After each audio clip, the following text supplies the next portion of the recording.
Hey, what's going on, everybody? Welcome to episode 22 of the Former Action Guys podcast. I'm your host, as always, Justin Kramer. You may have, if you're a subscriber, you may have noticed you're getting this podcast later in the day than you normally would have. I just got back from Indiana. I took like an extended holiday break because I'm on my winter break for school. So me and my kid were hanging out in Indiana for the last 3 weeks. And if you follow me on Instagram, you see the stories, you would have seen that I came in last night. And, you know, I didn't wake up and jump right on recording the intro and getting this out. So sorry for the delay, but here it is.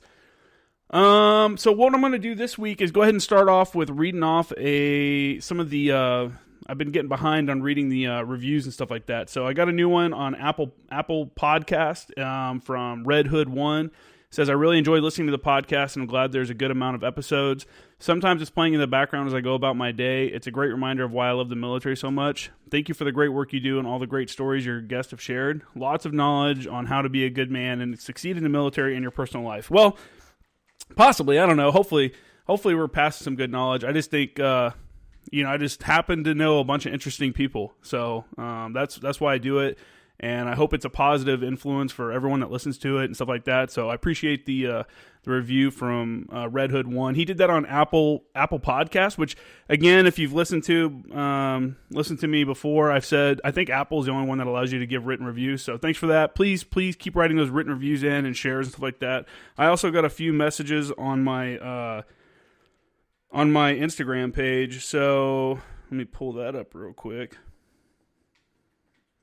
Or actually, first on my email at formeractionguyspodcast@gmail.com, I had Eric Carlson wrote me, said, found a link to your podcast on a Facebook page the other day and have been hooked. Brings back a lot of memories of my days deployed to Iraq.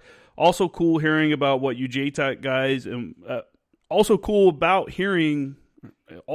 hearing about you JTAC guys and what your job's involved. Jeez, you can barely get that out. Hey, Eric, I appreciate you writing in again. I think it's cool. Like, I have some cool stories. Other guys have even cooler stories. And for me, it's great just listening to them and letting them tell their stories. And, like I said at the very beginning, when I first started the podcast, is that this is an opportunity for guys that no one really knows about to tell these stories that are just, crazy. Some of them are pretty wild stories. Some of them are funny. If you haven't listened to all the podcasts, not all of them are serious, but some of them are pretty funny and stuff like that too. So I'm really glad that people, one, want to share it, and two, have such great stories to share, and that people are responding and listening to it and stuff like that. So I appreciate the email. All right, on to the Instagram messages. This one is from jsev531. It says, been getting a lot of laughs from your podcast, brother. Officially confirmed, Tracy Offutt is a goddamn legend. Of course, we knew that for a while. If you haven't listened to Tracy Offutt, then you need to go back and listen to he's on multiple podcasts at this point. I'm going to have him back on here, hopefully here pretty soon. But yeah, great dude. Funny. He's got funny stories, over 30 years in the Marine Corps, infantryman all the way up to sergeant major, and they did some work over at Anglico with us and stuff like that. So if you haven't listened to it, give it a listen, because he is a legend. He's pretty funny, and we have a good time with it. So thanks for the comment, JSEV531. Next one is from Noah Klein, Noah_Klein. Yo, man, really find your podcast amazing. Just hours of talking about shit I enjoy. I only was in the Marine Corps for a year and a half as a 0311 and fucked up my back. I wish I could have been y'all hard motherfuckers actually doing shit. Keep making these, because I have 11 hours a night that need filling up at work. So, hey, man, that sucks, dude. A year and a half. So you got done with school, probably got to the fleet for a little bit, and then did something there. It's rough, man. It's rough for guys that get injured and don't get to do deployments and stuff like that. Because I know a lot of those dudes feel bad for whatever reason that they didn't get to. I don't know, man. It's like I always told people, it's like practicing a sport but never getting to play in the game. So I get it when dudes get depressed and stuff like that because they don't think their service counted or something, because you hear that a lot from guys that didn't get to do a full term or did 4 years and didn't get to deploy or something like that. They just have kind of always seems like a chip on their shoulder about it, which, if you didn't dodge out on stuff like that, sometimes that's just the way the cards are played. But if you're a scumbag that dodged out on deployments and shit, then that's your own fault. But, obviously this isn't that case. You got your back hurt and stuff like that. So hopefully it's better. Glad to hear you're working and stuff like that, especially 11 hours a day. That means you're making that money, man. So keep grinding, and thanks for listening to the podcast. All right. Next one, John_C135. said, dude, your podcast is awesome. My buddy Rob recommended it and has become my favorite. Some of the stories your guests talk about bring me right back to the Marine Corps. Again, that's what it's all about, man. That's what we're trying to do here. And I want to bring people, not just like military stories, but military guys telling stories and not just military ones. You know what I'm saying? Because military people talk about stuff differently than civilian people.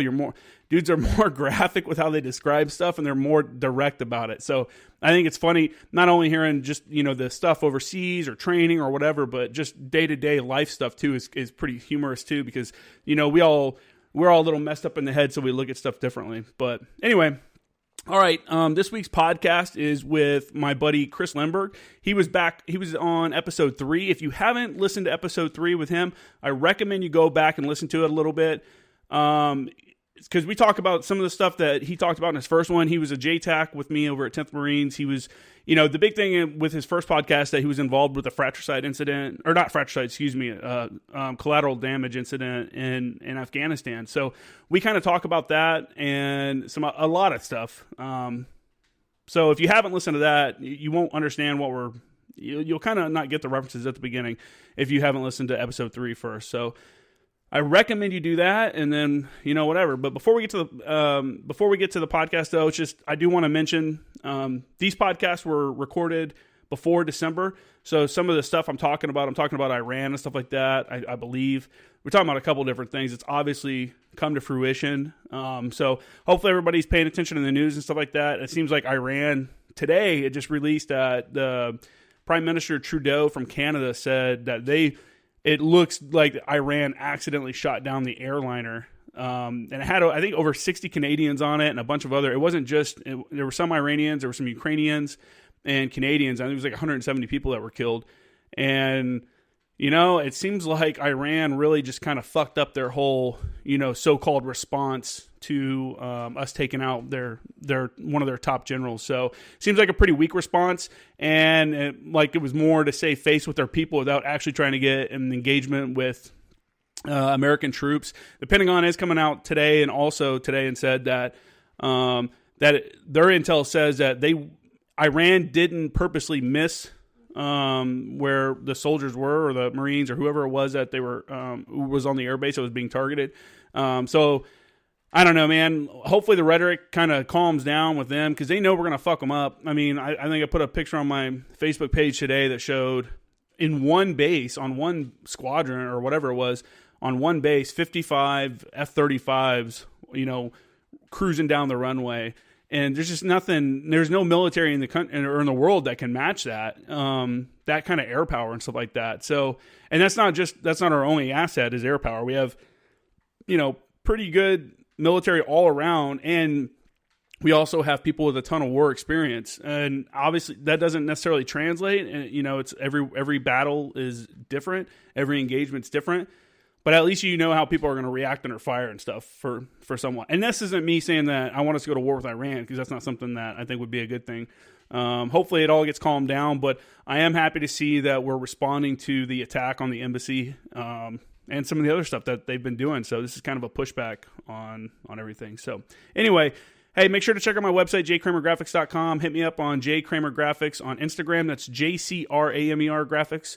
Former Action Guys on Instagram is the backup account. I know I don't know why it's not the main one, but I started out with J Kramer Graphics, so I'm just going to keep that one as my main one for now.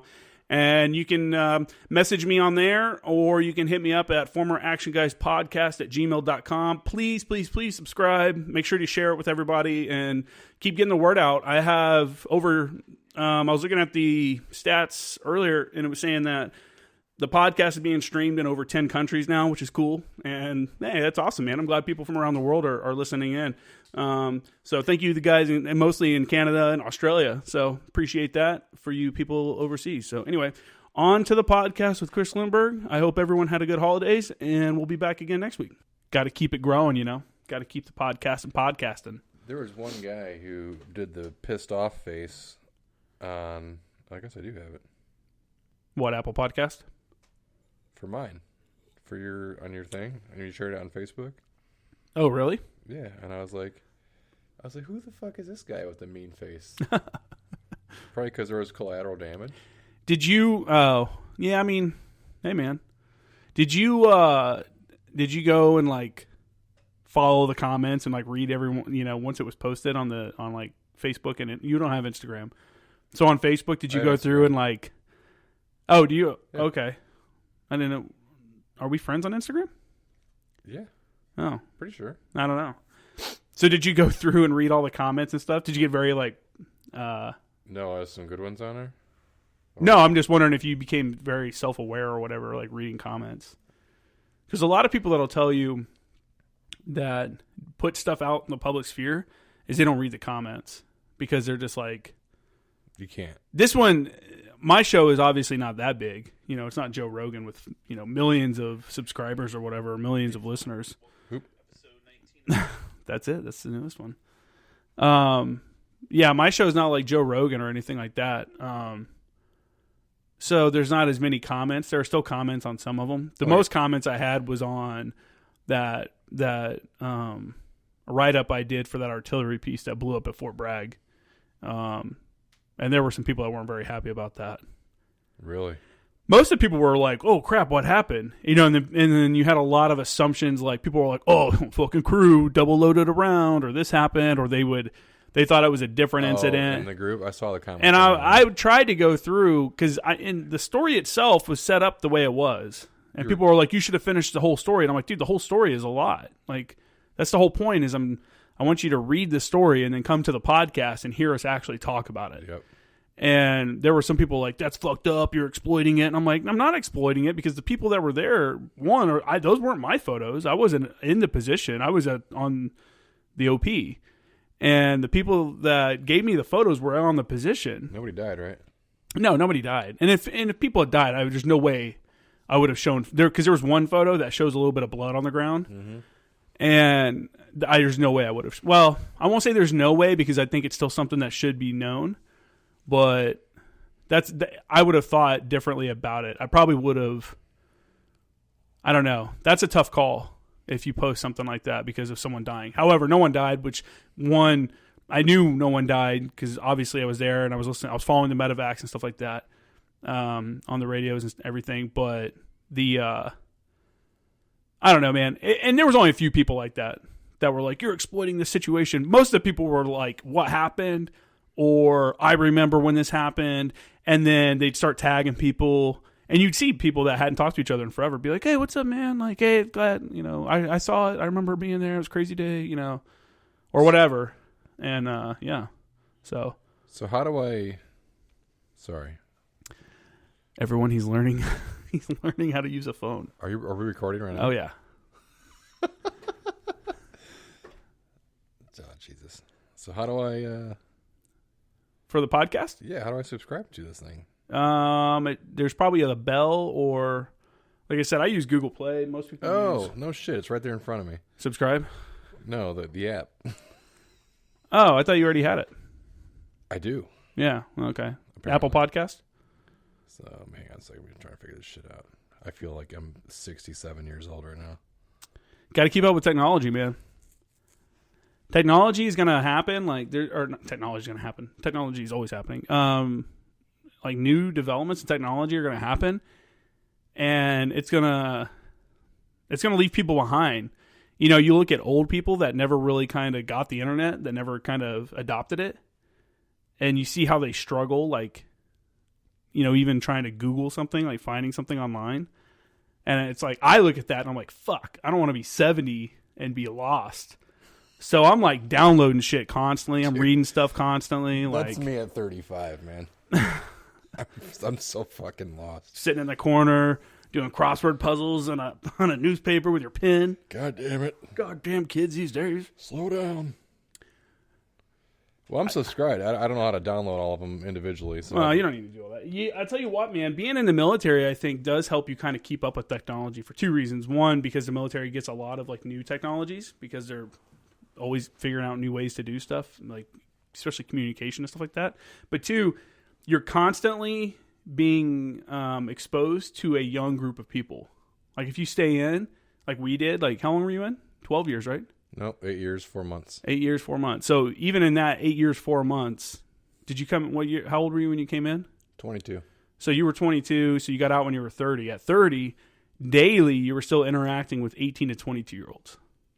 You know what I'm saying? So, like, just being around them, around, like, younger kids like that, you're constantly being exposed to new things. Just hearing conversations about new things or, like, I don't know, you're part of whatever it is. That's fair. That's a fair assessment. I I feel like we were behind the power curve on a few social, not necessarily social media, but kind of the other side of that. You know what I mean?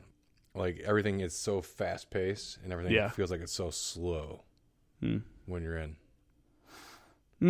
On as far as you're talking about technology wise? No, not necessarily technology. Like the technology piece keeps up, but like kind of what we were talking about earlier. Nate had Snapchat in 2013. And yeah. I mean, I'm sure everybody and their mom on the outside knew what it was, and we're like, "What's that?" And it's like the Tinder of 2013. Yeah, 2000. So we actually learned this stuff I lived through. We're learning in college, and that's why people were like, "You didn't study for the test." I'm like, dude, I lived through that. Like they test on Facebook and shit like that. Like literally like the history of the internet. You know, I'm like, dude, I remember Netscape Navigator, you know, going to middle school and they had, because I didn't have a computer at home. Netscape. Going to middle school and they had a computer, had Netscape Navigator, and we were like, check this out. You can look stuff up, you know, and it was basically an online encyclopedia. That was about as good as it was for, but Juno email, remember that? The what? Juno email? Juno? No, that was like a big email thing. It was like Netscape and Juno. Oh, really? You weren't cool, so you had like your name was like, cheese@juno.com. Now, so after that, what was it? Hotmail? Hotmail was the cool one to have? Everybody had a Hotmail address? Yeah, I still have Hotmail. It's on my resume. No way. Yeah. Are you serious? They're probably like, what the fuck? You should change that. Yeah. You should change that to at least a Gmail.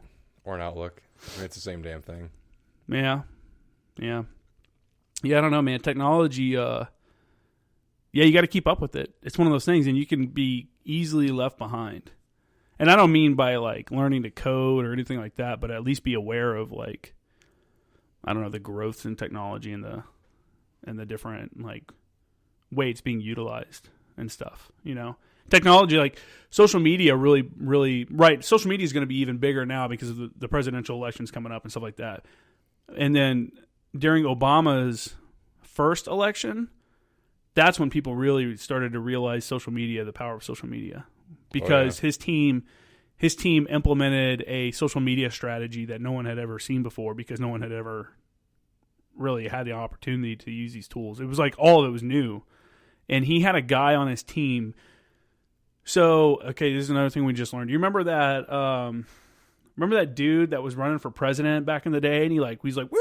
Like he yelled, and they kept replaying that video. We're gonna take over Virginia. Oh no, Howard Dean. That's what it was. Howard Dean. He was like a presidential candidate that was like, up and coming.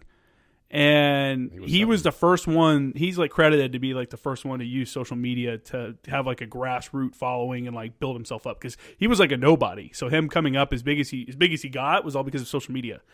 Well, he failed because of that one thing went viral on the weird internet back then. Yeah, of him like woo, people were like, what the fuck?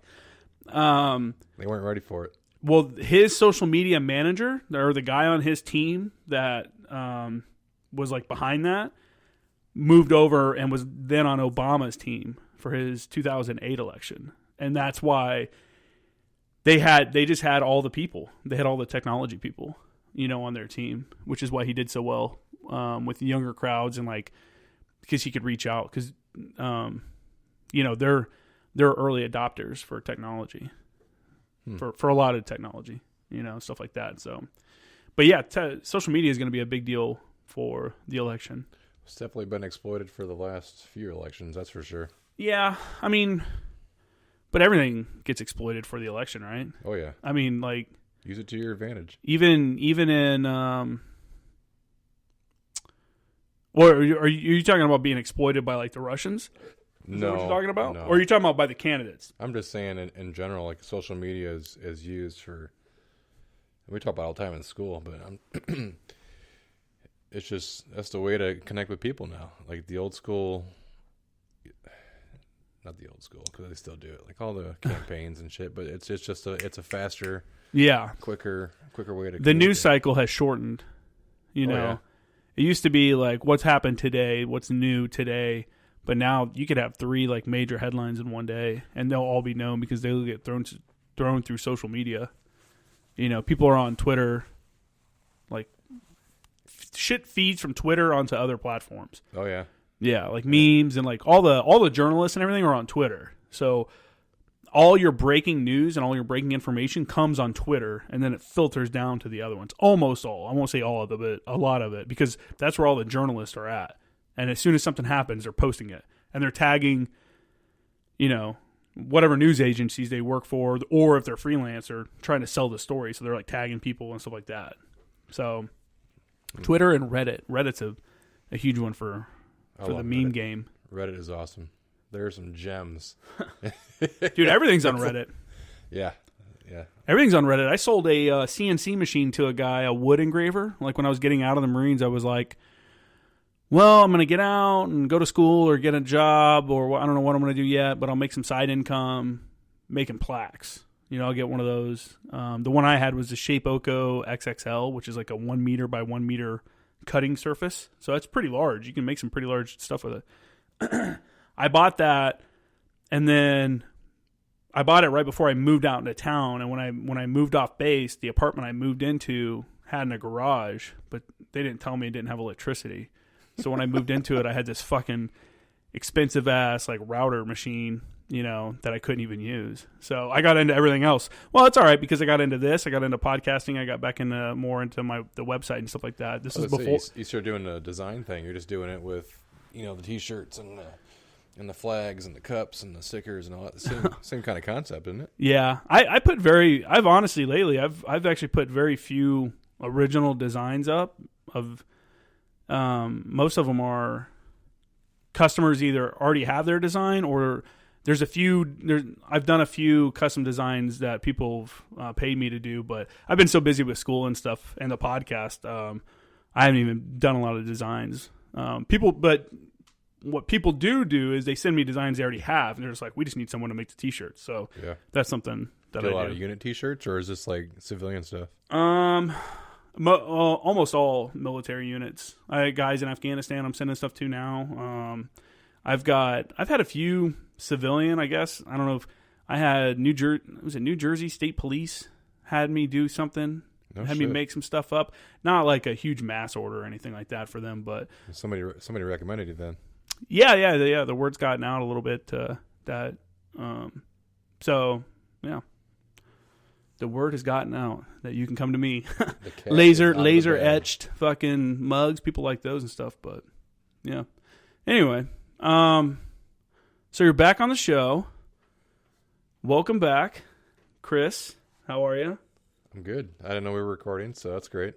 Yeah, I'll probably cut in some of what we were talking about at the beginning there and cut out a lot of the bull crap at the very beginning. But I just wanted to make sure everything was running well. It's an easy transition, man. Yeah. Go right in from bullshit to more bullshit. Exactly. That's the fun part about being on the podcast is just that's all you're doing is you're just bullshitting with people. And I'm like looking out here at this traffic circle at the same time. That's why I keep looking out that way. I'm not looking at the computer. I'm just staring at this traffic circle. going back and forth there.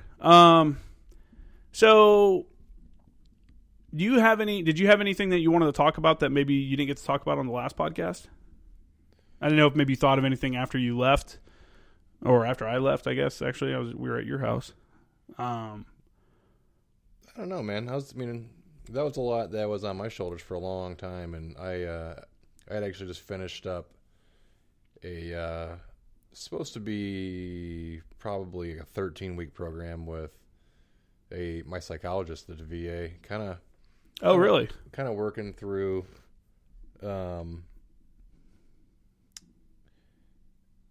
I guess that traumatic experience. Yeah. For lack of a better term. It was kind of eye-opening. I think it was pretty therapeutic to talk about it, put it out in the open, and obviously talk about it with her over and over and over and over and over again. Yeah. There's a lot of guilt, man. There's a lot of guilt, and not necessarily for, collateral damage and all that shit, but just the whole deployment, Well, like how so? What guilt for what? Well, I make a lot of it is what I carried for a while was that day specifically. I felt for the longest time that I should have done my job better.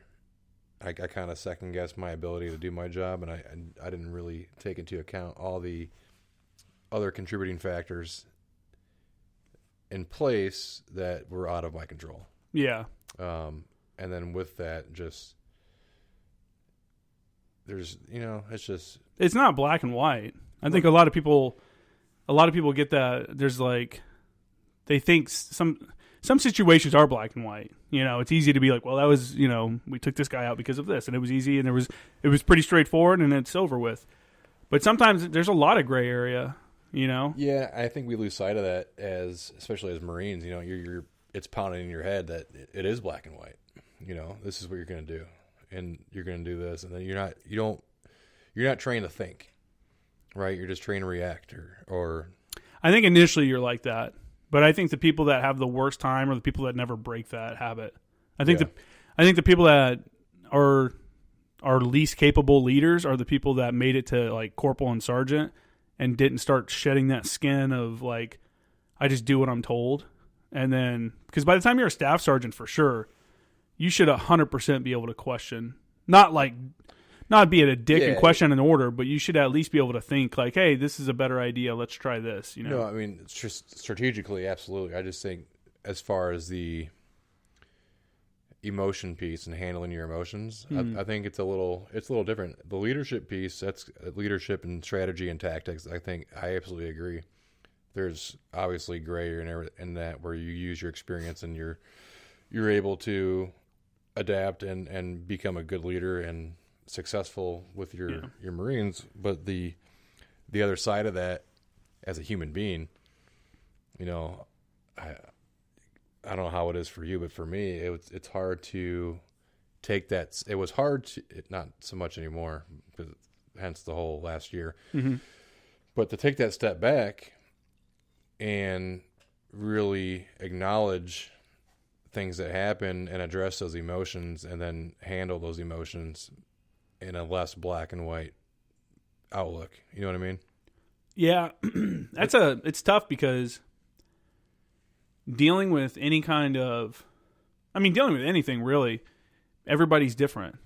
Yeah. Yep. I'm going to handle certain things better than you, whereas you'll handle certain things better than me, and vice versa. And we all have a different way of like going about how we handle it. So it's like when people ask the military or whoever to do better mental health stuff, it's like, what are you asking them to do? There's only so much they can do. You can do individualized care and stuff like that, and they can definitely do better, obviously, for mental health stuff. I think you can always do better, but it's never going to be perfected. I'll tell you, man, a lot of people talk shit about the VA, but that is, as far as Hines and Chicago, everybody I've talked to, the mental health is a huge, huge priority there. And obviously because of all the shit that's happened in the last decade last 18 years we've been at war, but mm-hmm. It's definitely it's addressed as a big issue, just as much as cardiovascular health. It's just as detrimental to your physical health. Yeah. As being obese or whatever, and they're addressing it pretty hard, and everything's been taken pretty seriously for me at every VA location in Chicago. That's good.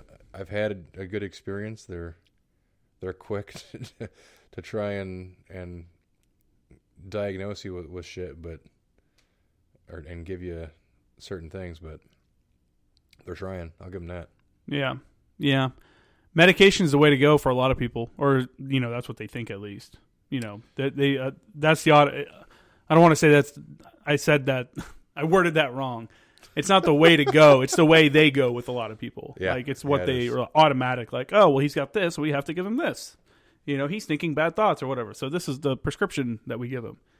Whereas I think more holistic approaches to some stuff would be better for some people. Yeah, I think they're doing like a check in the box. Like we're at this phase. We need to try this. Okay, that didn't work. Let's go to this one. Yeah, and veterans have made up a large amount of the opioid, the whole opioid crisis and people ODing and stuff like that. Veterans are a huge part of that because of just it's easy access to narcotics. That's scary, man. I know. That's why I don't even like taking Tylenol in my own, I'll have to have a pretty good headache before I even take anything. And I was like that before I joined the military. You don't really have much of a say in the military. You're getting stabbed. Here's your 800 milligram Motrin. Yeah, you're getting stabbed left and right by, getting shots all the time. And then, eating Motrin. Getting stabbed. Yeah. Dude, I remember one time my corpsman, I was sitting there in the hallway at Anglico and I was talking to this guy. And I was like, da-da-da-da-da, like whatever. I don't remember what it was that we were talking about. And then he was like, my corpsman just walked up and he's like, hey, Staff Sergeant, you need this shot. And I was like, what is it? He's like, nah, don't worry about it. And he just fucking stuck me like right there in the hallway. He's like, roll your sleeve up. And I'm like, what are you giving me? And he's like, it's cool. Ended up walking away. Didn't even tell me what it was. I was like, all right, well, fuck. What was the shot where you... I trust him though. It was the... what shot was it where you had to get it and it scarred over? That's that nasty shit. Yeah. I laughed my ass off if he gave you that and walked away. Anthrax. Yeah. That's not a shot, though. They pull out this little, like, fork-looking thing and stab you with it. God, man. They stab you with it, like, 10 or 7 or 12. There's, like, a number, and they make a little triangle. Yeah. They make a little triangle on your arm. And for those that haven't had it or don't know what we're talking about, it's just anthrax, which there's no reason for us to fucking get that, I don't think. Well, I guess we'll find out in about 20 years. Yeah. And you're supposed to get 3 of them, right? I don't fucking know, dude. I think if you stay in long enough, you're supposed to have 3 in total. Jeez. I think. Or no, that's not anthrax. No, because the anthrax... No, you're right. Because anthrax was every other year. Before. Anthrax is something different. You're talking about something else. I think it was the... What is the name? It makes the blister. Yeah. It makes the blister on your arm and it gets all gross and stuff. It's not tuberculosis. That's like old school shit. It's not TB. It's not typhoid. Was it malaria? I don't know. I don't remember what it was. It's a bad one though. Yeah. But yeah, it scabs. Well, it pusses up. It turns into that blister. Yeah. Then it pops, and the entire time you're infected. So they give them to you normally. They try to give them to you out either in 29 Palms if you're going to Afghanistan or something like that, or Iraq, and then on ship they'll do it under your first or second underway, I think. Yeah. Or maybe the last underway. One of the underway periods they do it. And then they have to like designate a shower just for them. I've seen some dudes with some pretty adverse reactions to that, man. It was gross. Really? Yeah. I've seen some people where it got kind of big on their arm. Like you saw like it started to spread. I never had any problems with it, honestly. Mine, and I didn't even get a scar. I don't even have a scar from it. They tried to give me another one on my second or third deployment. I'm like, bullshit. Like, you didn't even have a scar from it. They're like, you didn't get it. And I'm like, yeah, I did. Like, what the... what are you talking about? Just like they tried to... It burns, man. I'm not doing that again. They didn't log one of my anthrax shots either, and I got one. And then like 3 weeks later, they're like, no, you need an anthrax shot. And I'm like, I got it 3 weeks ago. And they're like, no, you didn't. It's not in the logs. And I'm like, dude, I'm not letting you give me another anthrax shot. Nope. I'm like, that can't be... I mean, maybe there's nothing wrong with it, but... That's all I want is a... Maybe not. Yeah, like, I'm not fucking with that, dude. It's kind of like, here's your mefloquine. It's polio. Safe. No, it's not polio. Man, that's fucking with me now. I can't remember what it was. You're welcome. We'll think of it randomly at some point. Yeah, random. So for people that haven't listened to the first episode with you on, probably should go back. You were on episode 3, so you were one of the first dudes you were the second person I interviewed, actually. You're episode 3 because my first one was with my corpsman. It was like 3.5 hours long.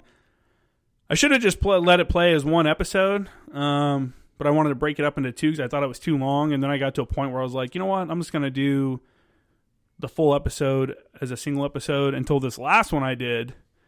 And it was 5 hours long almost. Holy shit. So I just released 2 this week, or I just released just over 2 hours of it this week, and then on Christmas Day. So this is before Christmas for those that are listening. This will get released after Christmas. So on Christmas Day, I'm going to release the the second half of it. And the second half of it's going to be good. For those that haven't listened, go back and listen. But so which one is that? One of the dudes, it'll be episode 20. Episode 19 just came out. So that'll be episode 20. It'll be on Christmas Day, and yours will be episode 21. So the week after. And episode 19, the topic is? The first half. But what do you guys do? Oh, there's 4 of us. So it was 4 of us talking. We were at Anglico together. All 4 of us were at Anglico together. I left Anglico and went to the 11th MEU as a fires chief, and then their Anglico team attached to the 11th MEU for the deployment. So we all worked together. So you were under the MEU on like command element? Yeah. Oh, Jesus. Yeah. I think we talked about this. Yeah, we probably did, man. It was miserable. It is what it is. Everyone hates hire and stuff like that. That captain dipshit, right? But no, I had for my fires chief and fires chief and targeting officer, I had great dudes. Both of them were great. I had Jacob Burton and Patrick Graham. Burton was my targeting officer, and Graham was the fires officer. They're both still in. Shout out if they're listening. They were both great. They tried to like help me be employed, but at some point on the ship, because they're officers and they work in the S3, they both got sent to like Bahrain, and one of them got sent to Kuwait. Like they got to go do other stuff. Yeah. So once I was there by myself, it was just me. The OPSO on the ship, the MEU OPSO, didn't even want me to come into planning meetings. Maybe that's what because I wasn't a captain. Or I wasn't an officer. Yeah. I think that's what I'm thinking of. He would be like, Kramer, go get the fucking captain from Anglico. Go get me a cup of coffee. And then the captain from Anglico comes back and was like, Kramer's probably the best person to be doing this. Like, he literally has more experience than everybody else on this. He let the ship hierarchy get to him with that whole officer enlisted thing. Yeah. And well, I think he was just like that. I don't think it was a ship thing. I think it was that's just how he was. Yeah. He had one guy that was a staff sergeant that he got along with pretty well, but they worked together at the assignment prior to the MEU. So they knew each other. There's a relationship there. I never really had that problem. I always had great officers, man. Yeah. I mean, some of them were better than others. I won't say they were all great, but none of them were like, dirty enlisted. None of them were like douchebags like that, but they did sometimes. I had my officer at Anglico, one of my officers at Anglico, the team leader, when I was a team chief one time, I was like, I remember him like, hey, Staff Sergeant, what do you think about this? He had some kind of training, whatever. And I was like, I don't think we should do that. I think we should change it to this, or I think we should do this. And he's like, well, I'm in charge, so that's what we're going to do. And I'm like, then why the fuck did you even fucking ask me? But him and I would fucking argue about something. Like, one of us would bring something up and we'd argue about it. And then the next day he'd come back in with like, he'd be like, okay, we're going to do what you were talking about.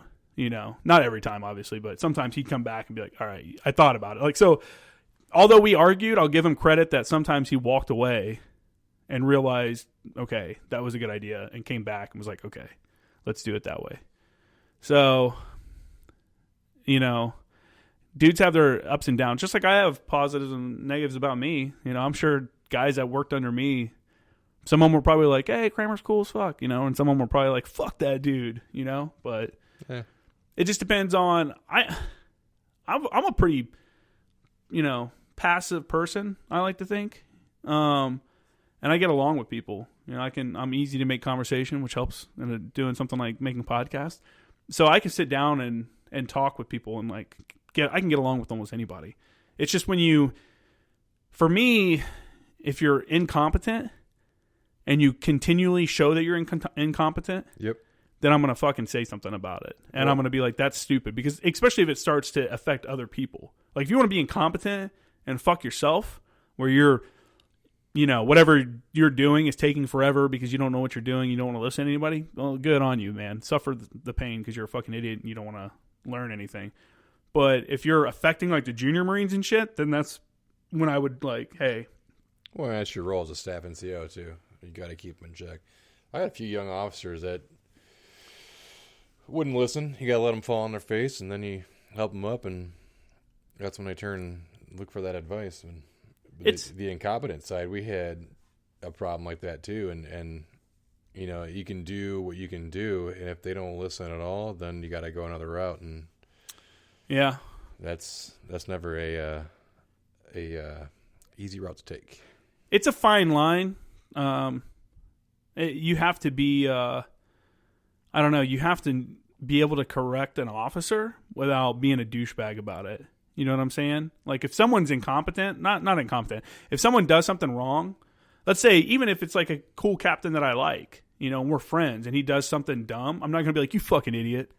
You know, because he's still a captain, right? Depends on your relationship. Yeah, it depends. Yeah, okay. True. But for the most part, you're going to be like, sir, like, this is what you should be doing. Like, this is the best way to do it. You might give them shit about it, but you're not going to, like, would you ever tell someone, like, an officer, like, you're a fucking idiot in front of Marines? No. Exactly. You know, there's a time and place, and there's a way to do it where they get the hint that, you know. It's like the first thing you learn when you're a corporal. Yeah, you got, I don't know. You got to have you have to be self-aware. You have to be aware of, like, what's being said and what you're doing. I had a perfect example, and this was one of my, like, towing the line kind of things, and I think I might have talked about this in one of the other episodes. We might have talked about it. I don't remember. But we were at Fort Bragg. We were out at Bragg, and it was during Rolling Thunder, so it was the month-long. For those that don't know, the Fort Bragg, twice a year, I don't know if they still do it, but 10th Marines would do Rolling Thunder, which is this artillery exercise. The whole regiment would come out there, which means, what, if they have all the guns up, what would that be? Like, that's like over 30 guns, you know, howitzers out there firing, right? Talking about 5 battalions. Well, 4 battalions. Which batteries got what? No, man, I'm not going to. Anyway, going back into this. It's going to be a lot of guns. Anyway, the battalion sergeant major, we were out on the OP one day, and we were doing some work or whatever, and there between the OP and like the observation post, for those that don't know, and the fire support coordination center tent where like the approval process and stuff goes on, you know, it's a couple 100 yards, and that's where the bivouac area, you know, where we have our tents and shit set up, was over there also. And so you'd walk back and forth throughout the day because you go to the OP to do work, and then you go back to check the radios or get batteries or whatever.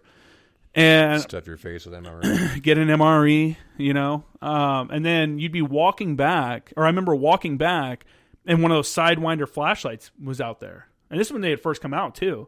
So it was like, oh, shit. You know what I'm talking about? The little flashlight that had the swivel head on it? Yeah. Yeah. The ones you can clamp on your helmet. Yeah. Yeah. I still got one. Nice. They're like $70. It's something stupid. It's like $70 or $80 for that little flashlight. It's fucking retarded. So I found one laying on the ground, and I'm like, motherfucker. I'm like, let this be one of my guys, you know? And I go down to the OP, and I'm like, whose fucking flashlight? I was like, who? Anybody lose their flashlight? Anybody got a flashlight? You know, who needs a flashlight? And everybody had theirs. And I'm like, okay. And we had like Seaburn was out there at a different spot, but near us. And then who are the chemical, biological, radiological, and nuclear dudes, the Marines. Yeah. They were on chow duty all the time. Yeah, those are the dudes that would do the gas chambers and stuff. And then our FDC Marines and Survey Marines were out there as well. So we asked all of them, we're like, hey, who's fucking flashlight? And it was nobody's. Like, nobody. And I'm like, fuck yeah, because I hadn't gotten one yet. I hadn't gotten new stuff from SIF yet. So I still had, I don't think I had the Interceptor, but, you know, I still had some older stuff. So I'm like, hell yeah, I got a cool flashlight. The next day, or maybe it was later that day, the battalion commander and sergeant major comes out there. And the battalion sergeant major comes by, and we're down at the OP. And, you know, I'm down there supervising, like, there's probably 8 or 10 dudes down there, like 2 brand new lieutenants and, like, a couple Marines and stuff. And we're doing call for fire and blowing stuff up out in the impact area. And sergeant major comes down there and he's like, hey, Sergeant Kramer. He's like, hey, I heard you found a flashlight. I was like, oh, is that your sergeant major? And he's like, yeah. I was like, oh, okay, cool. I'll get it for you here in just a second. Like, let me finish up. You know, let these guys finish the fire missions because the battery's going on a break or some shit. And so he just sits there and chills with us. And I think my gunny was Gunny Klein. I think he was sitting there bullshitting with him. Yeah. And, you know, I wasn't a piece of shit. So, and Gunny Klein, him and I had a good working relationship, and I think he had faith in me. So we had a good relationship where we could joke around and stuff like that. Gunny Klein, glasses, kind of. No, short dude, Southern, real Southern. Real Southern. Fucking darn tootin'. He's from, you know, he's from Western North Carolina up in the hills. Great dude, man. I'd have to see a picture of him. Great guy. I'll show you a photo of him. He's a great dude. But they were sitting there bullshitting, and I had interacted with the sergeant major a few times, so I would give him shit every once in a while, like lightly, This is regimental sergeant major. No, this is the battalion. And so I go back and I'm like, where's this fucking flashlight? So I get his flashlight and I take this big ass piece of 550 cord and tie it to it and wrap it up on it. And I'm bringing it back and I was like, here you go, Sergeant Major. I was like, here you go. I tied some 550 cord to it so you don't lose it again. And all the Marines were up there like, oh shit. Like, I can't believe Sergeant Major or Kramer just said that to the Sergeant Major. He took it well though. He got it. He got the hint. Like, cause I would have done the same thing to anybody else. You know what I'm saying? And it probably would have been worse, honestly, to anybody else. But he got the like, but yeah. He didn't get pissed off? No. He kind of gave me this look like fuck you, Kramer. He kind of got red and shit. And then, he left a little bit after that. But that's about as close to the line as you can get without crossing it over. If you're a piece of shit, you're not going to be able to say something like that to the Sergeant Major probably. No. But he liked me. I had never done anything wrong. Like, I felt like I did pretty well there at 10th Marine. So, which battalion was that? 210. 210. Okay. Yeah, we had Lieutenant Colonel Berkey-Pyle. I don't even remember that Sergeant Major's name, to tell you the truth. He showed up. He came from the air wing. And first formation we had, it was raining. It was raining outside. The entire battalion, it was like a Friday. It just started sprinkling. The entire battalion gets in formation to get released for Liberty. And he comes out, and he's the only one wearing a Gore-Tex. Like, everyone else is just standing there in the rain in their camis. Because it just started sprinkling. And this dude shows up and is wearing a Gore-Tex in front of everybody. And everybody's like, look at this fucking loser. And then he found out he's like a air wing dude. So obviously all the dudes that live in the field. It all makes sense now. Well, at that time, we were in the field all the time. Mm-hmm. I know at 210, I was in the field. What year was this? This was 2000. I think all this went down probably 2010. Probably, yeah, 2010. Well, 2010 was my workup for the 2011 deployment, and we were always in the field. Actually, this was at the March Bragg in 2011, I think. Oh, that's right. You did say a brag. Were you at March Bragg in 2011? In March of 2011, Delara was out there. No, I was in Afghanistan in March. Were you? Yep. What unit were you with? You want to give like a quick synopsis of your career for the people that maybe haven't gone back and listened to episode 3? That was 3. I'm pretty sure we may have left in March. No, we were there. Yeah. So I was parent unit 10th Marine Regiment. Initially 510 for Iraq in 07, 08. In Iraq as a detachment for civil affairs. A lot of mobile patrols. Shaking babies and kissing hands, man. Throwing soccer balls at kids and candy. Did you guys give away? God, did you guys give away a lot of stuff? Oh yeah, yeah. We would identify projects in Fallujah and then hire locals to finish them and then contract that out. Were there any projects you're like, man, I'm really glad we did that? Like, that's going to make a difference. The long pause. The only project that really sticks out in my head is one that I was really pissed off about. Yeah. There was a lot of good projects there. Like the one, we did Operation Alja with 2.6. 2.6? I think it was 2.6. Okay. No, I'm sorry. 2.6 ripped out with 3.5, and it would ended up being with 3.5 when they came. This is the first time they came back to Fallujah since Phantom Fury. That one is the one that I think we made a difference with because it was the whole big operation. We sectioned off the city into precincts, created a police precinct for each district, and hired a bunch of locals to be Iraqi police. So obviously that one made the biggest difference, and it definitely secured the city. And then they did the same thing in Ramadi, and that's where they modeled that after.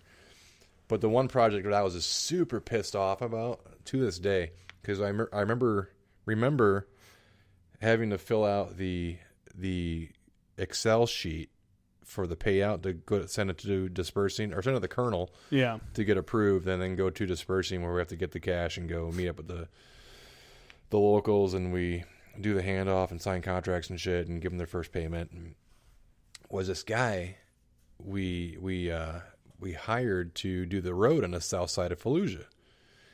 So anybody knows the south side of Fallujah is a complete, well, probably still is a complete shithole. And it's more rural than the north side. The north side was where the train station's at. That's where that big push was with the Army and the Marine Corps back in 2004. So this guy, we went to dinner at his house on Thanksgiving. First of all, let's strike one. I was pissed off that we were going on Thanksgiving, but whatever. We're deployed. You mean the Iraqis don't honor Thanksgiving? They were cool about it. It was a big feast, but of course we had to provide security, like a PSD detail, and OIC and stuff would go in, but they cycled us in and out so we can go get some food, and it was local food, and honestly, Iraqi food is really, really good. Anyway, so this dude's like, "Oh, I'm done with the road." And this is like maybe a month, 2 months later, 3 months later, and we go down there, and I'm like, "You got to be kidding me!" I'm expecting this paved road, like layers of gravel, packed down gravel with another layer of whatever material, and then at least some sort of asphalt or concrete shit, whatever they got over there. Yeah. This dude flattened out dirt, pushed it to the sides, flattened it out again, and remember like in Iraq you drive through and everything's like that powder dirt. No, I didn't really go outside the wire in Iraq. I was a loser mechanic. Fob it. So it was literally like the baby powder, though. I know what you're talking about. Yeah, it was just a powdered dirt road. And I'm like, we paid this guy millions of dollars. Oh, was it millions? It was millions. Fuck. It was a long stretch. It was a long stretch of road. It was the entire. But there was no additions to the road. It was just, dude. It was. I swear, he graded it out, and like it was still a dirt road. Maybe he put some gravel and some rock in there, but it was still a dirt road. I'm like, you got to be kidding me. That one pissed me off. But was the contract for a dirt road, or do you know? I don't know. I don't know. I think it was supposed to be a paved road, and there was some miscommunication, some lost translation there, and ended up being just a shit. I mean, it was useful for them. But what if they just say that? They're like, "Oh, I didn't understand, but you must pay me because I thought I did what I was supposed to do for this much money." Mister, no. No, but yeah, the whole deployment, I think it paid off. Look at by the time we got there, when we got there, and when we left, we were there for 13 months. It was definitely a payoff. The city was secure. When Fallujah fell, 5 years ago, to ISIS? Yeah. And they were able to take it back, the army and the police. I think that puts a check in the box for that deployment, that it at least made somewhat of a difference where they were capable to rebound and take care of shit on their own. So, yeah, I don't know how much of it they did though. I thought a lot of the Kurdish forces were the ones that were coming and fighting. Like a lot of the Iraqi police and army fucking bounced. Did they? A lot of them, maybe not there. I don't know. Obviously, specific parts of the battle and stuff are going to be different, but I think it's hard to. Well, what's your thoughts on like Iraq as a whole? Almost not as a whole, but a big portion of Iraq going into ISIS hands for a while, and then kind of the state of it now. Because the whole reason I kind of bring this up is it's not Iraq; it was Afghanistan. Washington Post just came out with an article recently that was about saying how the generals and the politicians in charge of like Afghanistan knew that it was a losing fight, or knew that there was no it's not winnable, not necessarily a losing fight, but there's no winning to it because there's no real end state. Yeah, I think. And that pissed a lot of people off. People are like, well, we wasted all this time and money there. And I think anyone that was actually there kind of saw that it was. Well, I mean, and that was, I had that mentality from the get-go. I mean, when Bush declared war, he didn't declare war on a country. He never declared war on a country. He declared the war on terror. That's a never-ending battle. Yeah. And here we are 18 years later doing the same thing because there technically isn't. There's no. I got a buddy getting ready to go over there. How do you end the war on terror? Well, it's not even. Well, like I told people, I was like, no one's ever been able to answer the basic end state. Like, what's the end state here? Like, Osama bin Laden's dead. Saddam's dead. Yeah, Saddam's dead. We pushed out the Taliban, for most of the country, and then we kind of backed off, and they started resurging, And I think the end state in Iraq was to build a diplomacy, and I think it was pretty clear when we were there. They were doing elections in 07, 08, and they didn't. That was a big deal. It was. That was when everybody put their finger in the ink to mark that they had voted. And I just don't. I think the mentality of the Western civilization and what we view as a I don't know, as a governing force or whatever, I don't think it's the same there. And we were trying to force that on Iraq, not really force it, but we were trying to instill that in Iraq and Afghanistan, and I don't think it's really possible. Yeah. Maybe Iraq, definitely not Afghanistan. I don't even think Iraq, man. You have too much influence from outside. You got Iran right there. Well, there's no Yeah, Syria right there. There's no internal strength. You gotta, and that's what they're trying to build. But how are you going to build it off of? It's going to take years. Trying to like share, democracy around the world is something. I don't know. It's weird. Like, it's good for countries to be democratic and stuff like that, but some of them are just going to have to come into it on their own. Yeah, you can't just force it. It was good for the U.S. It was hard for the U.S. Even a lot of people in the U.S. in the 1700s were against it. They're like, "What are you talking about?" Like, that was not a way. When the founding fathers and stuff changed, even there was people there that weren't for it. Exactly how they had initially thought about it. And we were just lucky enough that a group of people with similar ideas came together and created the government structure that we use now. And I think that's one of the reasons why it worked, because it wasn't forced on them. It's something they all came up with, and it's like, hey, I can agree on this. Yep. And then the problem with a country like Iraq is you have such a imbalance between like your Shiite and Shias, who has the majority, who's the minority. And nations like Iraq and Afghanistan, where people out in the country are still tribal, Yeah. They don't really care what the federal government, what the Iraqi government or what the Afghanistan government cares. They don't care about that. Like, whatever, they're doing their own thing. It's not going to affect them directly, or normally it doesn't. But I don't know, man. It's They went from a dictatorship to something that was. Well, they went from a dictatorship from a guy whose people were actually the minority. Saddam Hussein, he was. I always get them mixed up, but he was whichever one was the minority, and that's why it was like a big deal. Like, they were so oppressive in Iraq, was because the minority was oppressing the majority, and then once we made it a democracy, now that the majority could come back and be like, now we have the power because we have the power of the vote. That's where you got the insurgency from. That's why they became insurgents, because they were like, oh, fuck. Like, they're mad we were shooting their families and stuff this whole time. The Ba'ath Party were scumbags. They were doing some shady stuff to people's families and the people in the country and stuff like that. So, I'm not an Iraqi scholar, so some of this could be, like I said, I don't even know the difference between Shia and Shiite. Shit. I can't remember which one's which, but I do know, I don't know. I do know that's the case, though, that he was the majority, whatever the majority was, or the minority, Hussein. Do you think it's better now than it was then? Iraq? I don't know, man. I mean, if what you're saying is correct, then you're implying, at least from what you said, that our role in Iraq essentially created ISIS, right? Well, yeah. No, it did, 100%.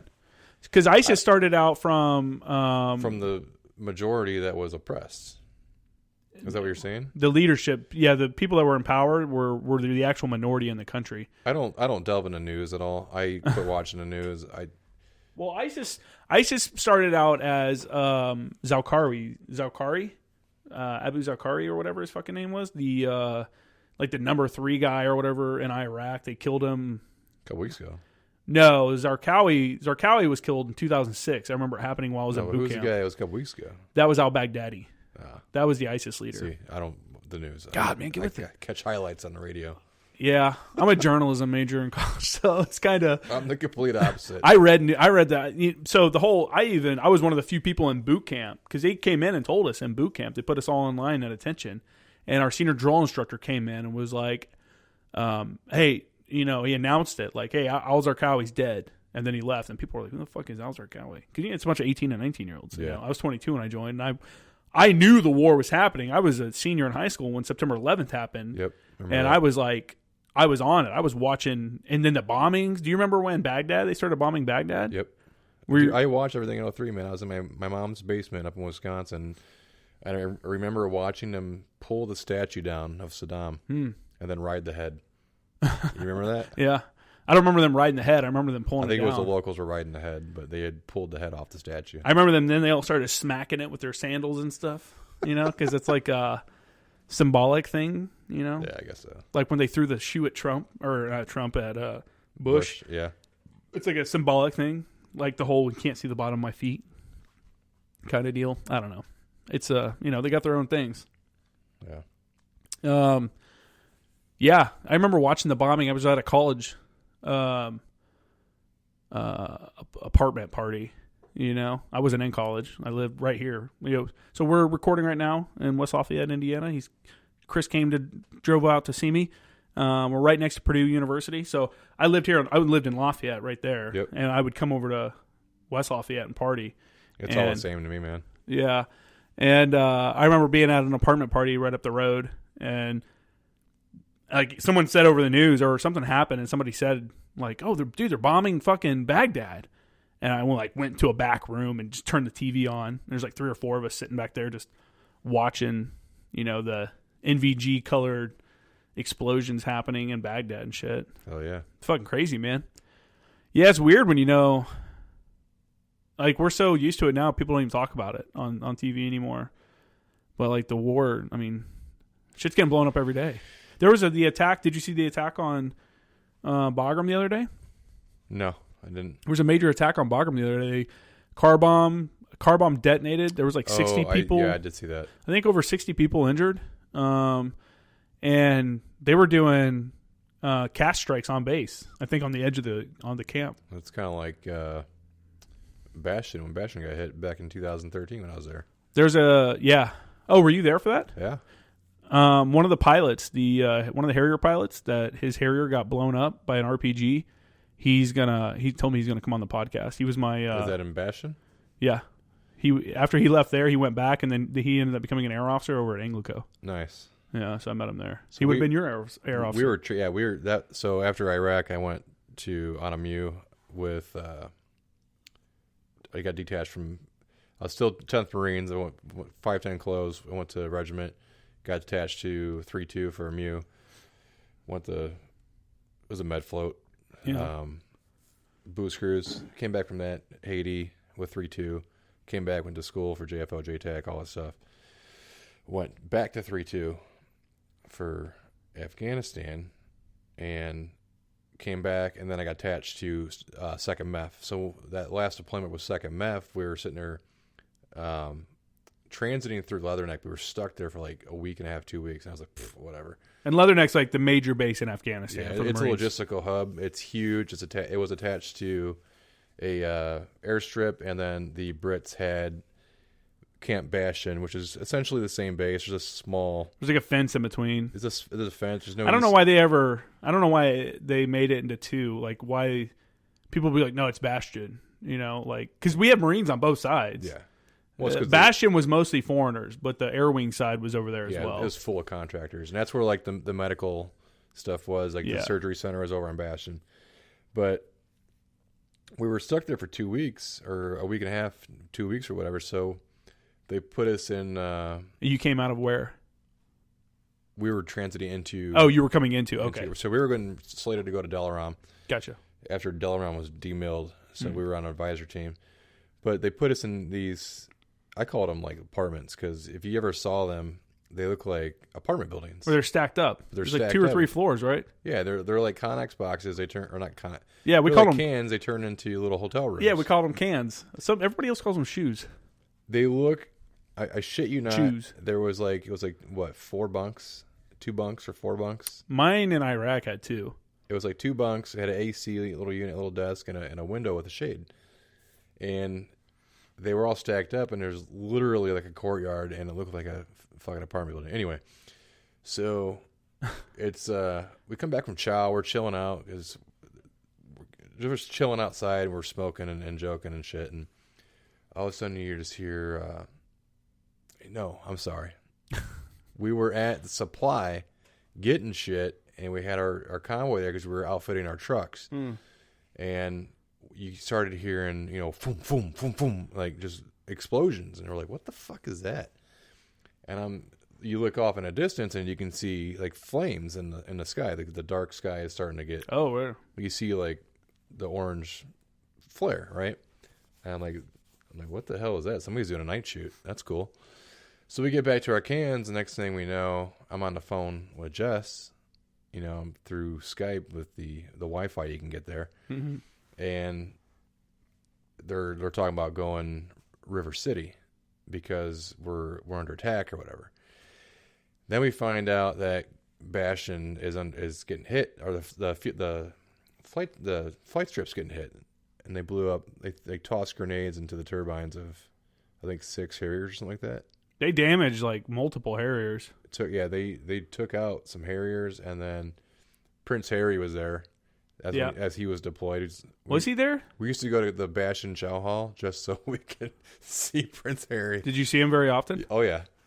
But he's a AH-64 pilot, and I'm pretty sure he launched when that happened. And I think so as well. He engaged those Did you ever interact with him at all? Because you were a JTAC. He's a cast platform. I didn't interact with him on a professional level, but he's a major now, but I had a first lieutenant who was there, great guy. We were at the chow hall, and he's sitting there watching Prince Harry, who was a couple tables away, and he goes, "I'm gonna talk to him." And he goes, so he's like, he waited to get dessert. How weird is that it's like a celebrity. You're like, all right, give me a second, I'm gonna eat this, and then I'm gonna go talk to this dude. So this is hilarious, but. We're sitting there, and he's already got dessert. He's got this full plate of dessert. And he's sitting there, and I just watch him, his eyes, and he's like, I'm going up for seconds. And he, like, throws his plate down. And he goes up, and he's, like, literally, like, Prince Harry is getting some, like, pie or some shit. And he literally, like, goes up and puts his shoulder, like, into the back of his armpit. Like, he's right on top of him. Oh, he tries to make it like, oh, excuse me. Like, yeah. I did not see you there. So he goes, I don't even know what Prince Harry was getting that mixed fruit out of the big can, and he had like some, it was Lieutenant Foley at the time, but he had something fucking weird, and he went to reach for the spoon from the mixed fruit that Harry had, and he like kind of grabbed his hand, and he goes, oh, here, and he goes, thanks. He goes, I just put it on top. I go, I don't know, I'm not gonna eat this shit. So something that didn't even make sense. He goes, he talked to me. He said, oh, here. That was it, huh? I was like, you are something else. But yeah, that was the interaction we had with Prince Harry. That's like there's this, I don't remember the name of it. I'd give him a free shout out. There's a restaurant in Gila Bend, Arizona. So if you're ever in the small town of Gila Bend, there's this Italian restaurant in there. And like when you walk in, there's like a whole wall of Prince Harry shit. Because the UK Apaches will come out, they come to the States and train sometimes. Yep. And I guess at some point he came in there and had like lunch. And they're all like, wah! So there's like just news clippings and like all this like Prince Harry like fan wall. He's a cool dude, though. Oh, dude. I mean, not knowing anything about him, just seeing him on the news and stuff, you're like, I can respect it. Well, I mean, you saw him around base a lot too. And like just the fact that he was willing to put himself out there.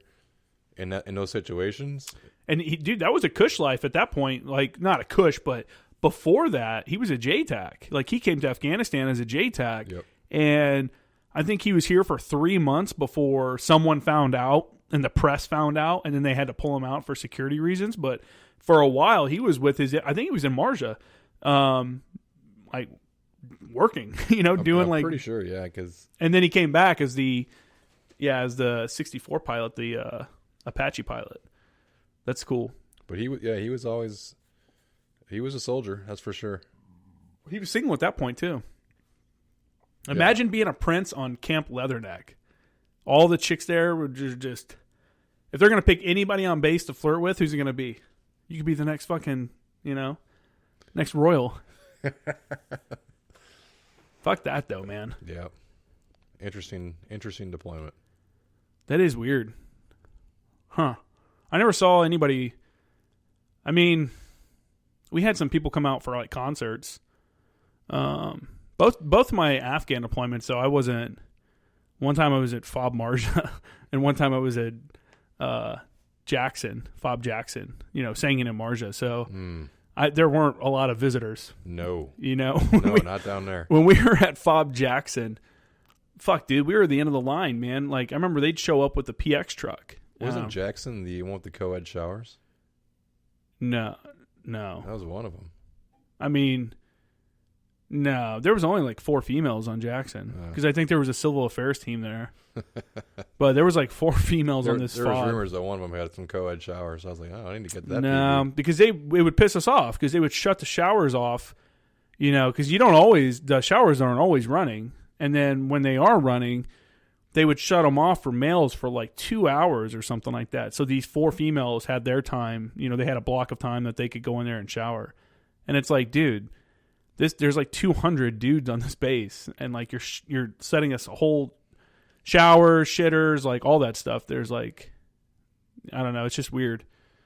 I never really interacted with them though, so my only like interaction with females in Afghanistan for my second deployment was seeing them every once in a while around camp, and then going to take a shower and realizing I can't, and then being pissed. So that was my kind of, we had some water dogs at Jackson, so that wasn't too bad. Fuck, man. Marja, though, there were a couple females in Marja. They would come through, the FET teams would come through sometimes, FET, the female engagement team. We didn't have running water there, though. Did we have showers? We might have had showers, but it would have been the same as Jackson, where it's the field showers, where you're in like a base X tent. Yeah, that's dude, how. So gross. Like, people are like, oh, you had fucking showers, must be nice. Like, fucking gross. You'd stand in the shower, because it's in a tent, It's in a tent, and you're basically standing. The only thing blocking you from the person next to you is a plastic sheet, And there are people in there shaving pubes off and everything else, man, and the water doesn't drain like it's supposed to. So you're standing in like ankle deep water of everyone's water. That's disgusting. And you'd see like pubes float by, like there's a razor blade in the water, like it's everyone's filth that's just rolling over your feet. But you do it anyway because you're getting cleaner than you were. Yeah, because the rest of you, yeah. But at Marja, we used bottled water. I don't even know if we had showers there, but I don't remember. But I know for brushing our teeth and shaving and everything like that in the mornings, like it was straight bottled water and piss tubes, and that's how Salam Bazaar was. I didn't even shower when I was there. But 7171 prior to that, we had we also had some engineers with us. They built these how the shitters looked. Some of them had like wood little stalls you can go in, and then the barrels in there. Yeah. I never used the barrel ones. We always had wag bags. But these guys, that one had barrels. But somebody built showers where it's 3 stalls, very skinny, and they had the bladders, the solar bladders. So you fill up the bladder, you let it sit, as out in the sun, so you get warm water, and then that was your shower. And they used Hesco grate on the bottom. And then rock underneath that. So it was pretty nice little. That's not bad. Field shower. But when I got to Salam Bazaar, there was nothing. I mean, you talk about primitive, dude. Living between a Hesco barrier, we put up cami netting. So my shelter was cami netting, and then I had my cot underneath it. That was primitive until we got all the base X tents. But Then I went to Shirgazi, and that's like a small little hub. So they had like the trucked in showers, like the Connex boxes that were built for a bathroom. So you had the sinks that were connected to a water tank somewhere. Did you have the little stalls where you could go in and take a shit that were like... No, so they had a sink for shaving, and then the showers, and then your shitter was still piss tubes and wag bags. Jackson, so when I first got to Fob Jackson, it was either 17 or 27 was there, and they had 2 trailers, and one of them was for hygiene, like, you know, you could shave and all that stuff in it, and there was like two or three shower stalls inside of it, and then there was one next to it that was shitters, right? And you'd go into this little stall, and it was like a stainless steel toilet, like you'd see in prison. And when you'd sit down, dude, your knees would be up against the wall. Like, you'd sit down and your knees are touching the wall in front of you. And I swear to God, it was the thinnest toilet paper I've ever seen in my life. Like, you could pull it down, and you could 100% take a book and put it underneath the paper and read it through the toilet paper because it was so thin. It was like the most ridiculous thing I've ever seen in my life. And we had that, and I was like, you know what? Like, Fob Jackson sucks, but at least we got a shitter trailer, even if it's super shitty. And 3-4 showed up, and within like 2 weeks, clogged every drain in it. Like, everything was backing up because they were flushing bullshit down it. Baby so wipes. they had to pull them out, and we went to wag bags. So thanks 3-4. Appreciate that. Assholes. So fucking wag bags, man. People don't know what wag bags are. Wag bags are the Ziploc bag for your if you've shit. ever taken your dog for a walk, and you had to clean up its poop off the side of the street, that's a wag bag. You just take that bag and you put it over. But it's a mixture of walking your dog with a little poop bag and cat litter. Oh, it depends on the one you get. Yeah, that's the nice one. The newer ones have the expanding whatever the fuck is in there. To solidify the liquid. That way it doesn't leak out. It's so disgusting. Those are the good wag bags, the foil ones. Yeah. It'd be the foil bag. You'd open it up and you pull the black bag out of it or whatever the bag out of it. If we got a case of those, I'm like, oh, thank God. But then you'd get a case of the green ones, the military green ones, and they'd have one little piece. They'd have the little MRE toilet paper in it. And it was like, what the fuck, man? Like, the actual one had like a little... I always had people send me toilet paper for a gift. Everybody's like, what do you want in, your care package? I'm like, Cliff Bars, beef jerky, toilet paper, baby wipes. Yeah.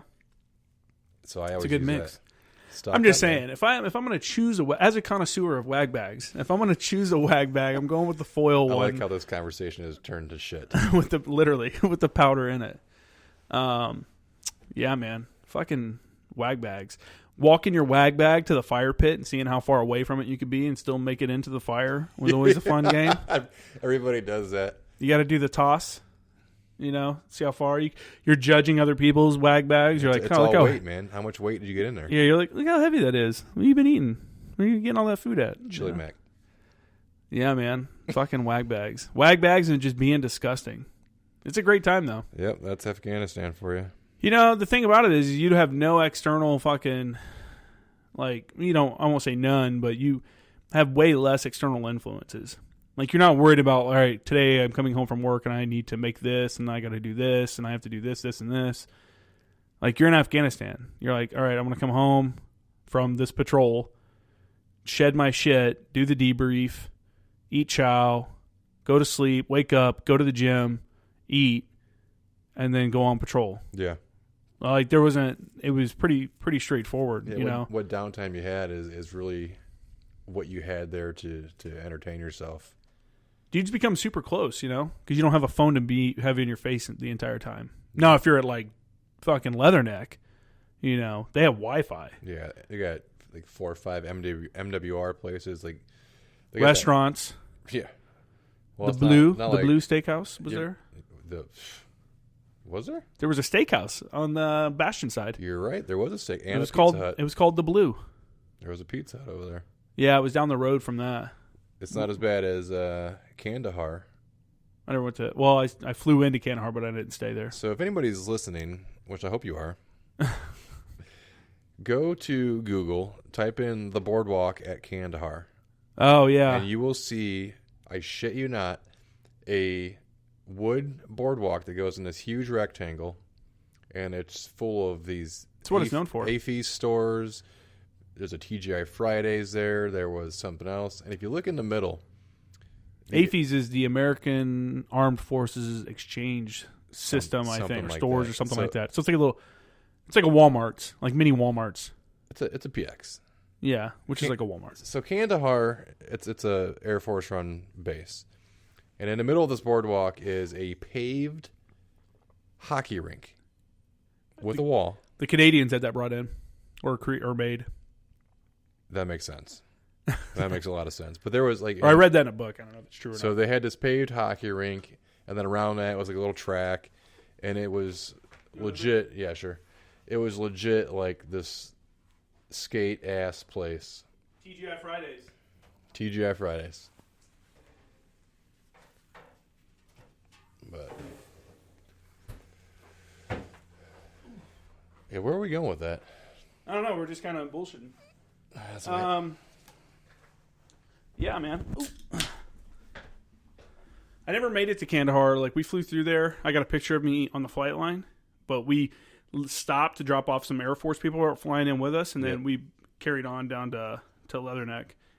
And like you're saying, I know both of us were saying, really, Leatherneck is, a major hub, and if you were only on Leatherneck and you never left Leatherneck, like, it kind of sucks. Depending on your personality, you're either relieved and happy that you had like green bean coffee and restaurants. We have it all the time, man. Super nice gyms. Like, the gyms are great.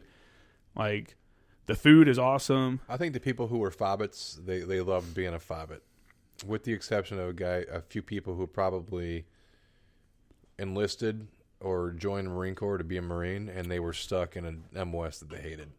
That was me. That was me in 2009. TQ, Iraq. Lance Corporal Kramer. Oh, Corporal Kramer. Excuse me. Motor T. Ra. TQ. Funny thing about TQ. So TQ is very similar. Not as... Nowhere near. Al-Assad was more like Leatherneck. TQ had like a green bean and on... I was over by the flight line. So we had a green bean and like a tiny PX that had 3-month-old magazines, 2XL they had shirts, a bigger and PX there though. On the main side, yeah, on the other side of the base, that was where the infantry battalion was. I'd always take the shuttle over there. Habania side, yeah, Habania side. I got a bus license, so I could drive this little shuttle bus. So I'd go over there every once in a while because I'd be our. It was like shit like that. You do these extra duties so you don't have to do your real job. You get tired of turning wrenches on fucking Humvees every day. So I was like, yeah, I'll volunteer to take all the laundry bags to the laundry, grab another person. So I'd be the shuttle bus driver driving around. Oh, no, I got to run by the PX. Oh, That PX was legit, though. On TQ? The big one? Was it that big? Yeah. It was. Remember, I was in Camp Bahria.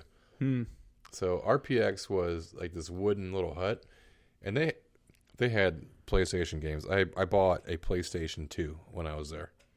And we had a contractor connected to our little hut that we took over, so we had Wi-Fi. Nice. I had my laptop. That's how I found out my oldest was... my wife was in labor with my oldest. Oh. I had AOL as a messenger because that was the thing. Fuck yeah. And so she left me a message on my... Probably signed up with your Hotmail account, too. Yeah, technology. We're back at the start. No, but we were hooked up, man. And that PX there, it had good stuff. But we'd go to, like, when I was transiting out for R&R, because I was there for 13 months, so halfway through the deployment, before the deployment, you pick a slot. So I tried to pick one when Connor was going to be born.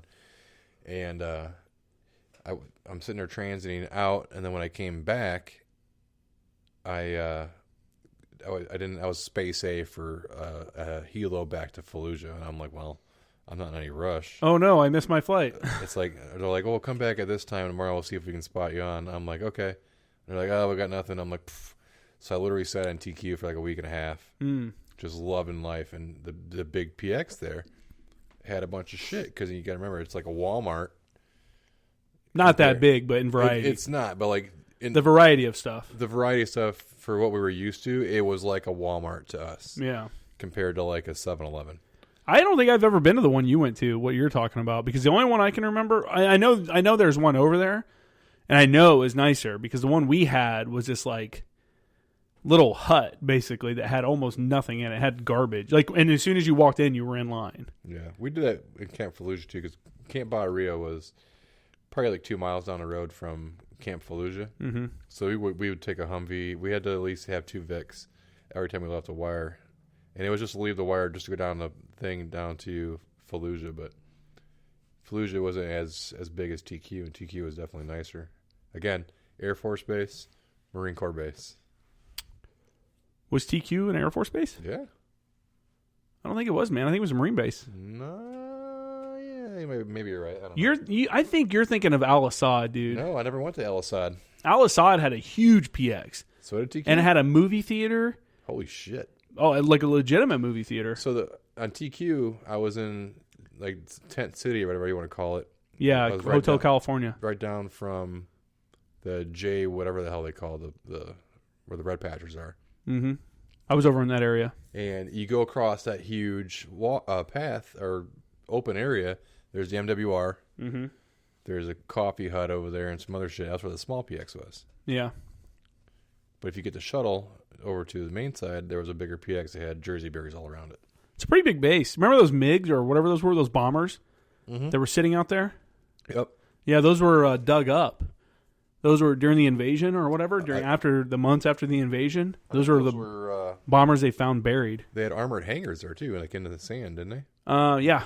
Our office was that's how all the offices are like different platoons. Basically every platoon had a one of those bunkers. That's cool. Yeah. So we had one of those bunkers that was like the office that like our OIC, staff NCOIC, and a couple other people had an office in there. And then outside of it, we had this fucking huge like tent, like massive. I don't know how much that thing cost, but we had probably at least 27 tons inside of this tent. Jeez. At least. I used a crane inside of it. I had there was a crane. At some point, there was a crane there. And someone was like, I know what you're talking about. We need to use this crane. And no one knew how to use it. And I'm like, yeah, I know how to use it. Don't know how to use it. I think they were building some of those in 2007 when we were there. The big ass tents? Yep. Fucking huge. Yeah, that was another one of my collateral jobs. I became the crane guy. I was like, yeah, I know how to use it. And I just jump on it like, how hard can it be, right? And I taught myself, and I had a civilian come over like, dude, you're doing that completely wrong. Because apparently you're supposed to raise the boom all the way up, or not all the way up, but like it's not supposed to be like stuck straight out when you're lifting stuff. You're supposed to raise it to take the pressure off of it. And I had it like, I was doing it with it straight out. And no one knew anything better than me. I was the first one that was like, yeah, I know how to use it. I'll jump in. And this dude eventually came over and was like, you're supposed to do it like this. One of the civilian contractors. So then after that, he was like in charge of all the civilian mechanics that were there. Even he was like, Kramer's the crane guy. So when our command would be like, Kramer, what the fuck you running the crane for? He'd be like, he's the only one that knows how to do it. Because he's the one that showed me. I'm like, nice. So that was me in my last deployment, the one we went to Delaware after it got demilled. Yeah. So as soon as we got in country, we partnered up with, I think it was one of the CLB teams, or engineers, CEB. And we got licensed on the tram. And I forget the nomenclature for the other thing. It was a little articulating thing with the big boom on it. So yeah, the 2K or something like that. Some shit like that. So when we get to, Delaram, I would have a bird come in to drop off pallets. I'd land the CH-53, and then I'm talking to the crew chief. I put the radio like on my flak. And I'd jump in this tractor, and then I'd go unload pallets off the thing, and then I'd get them out of there. Isn't there supposed to be a CLB guy there that does that?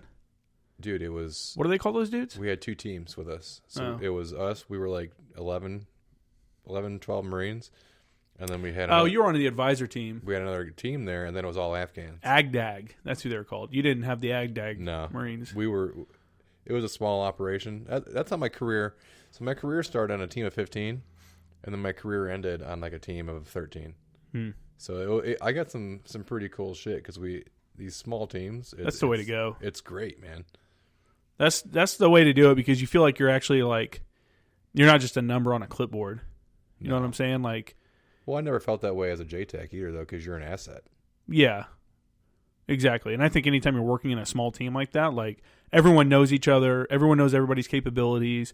Even if you don't like someone, like you know what they're good at, what they're not good at, and what you can expect of them. You know,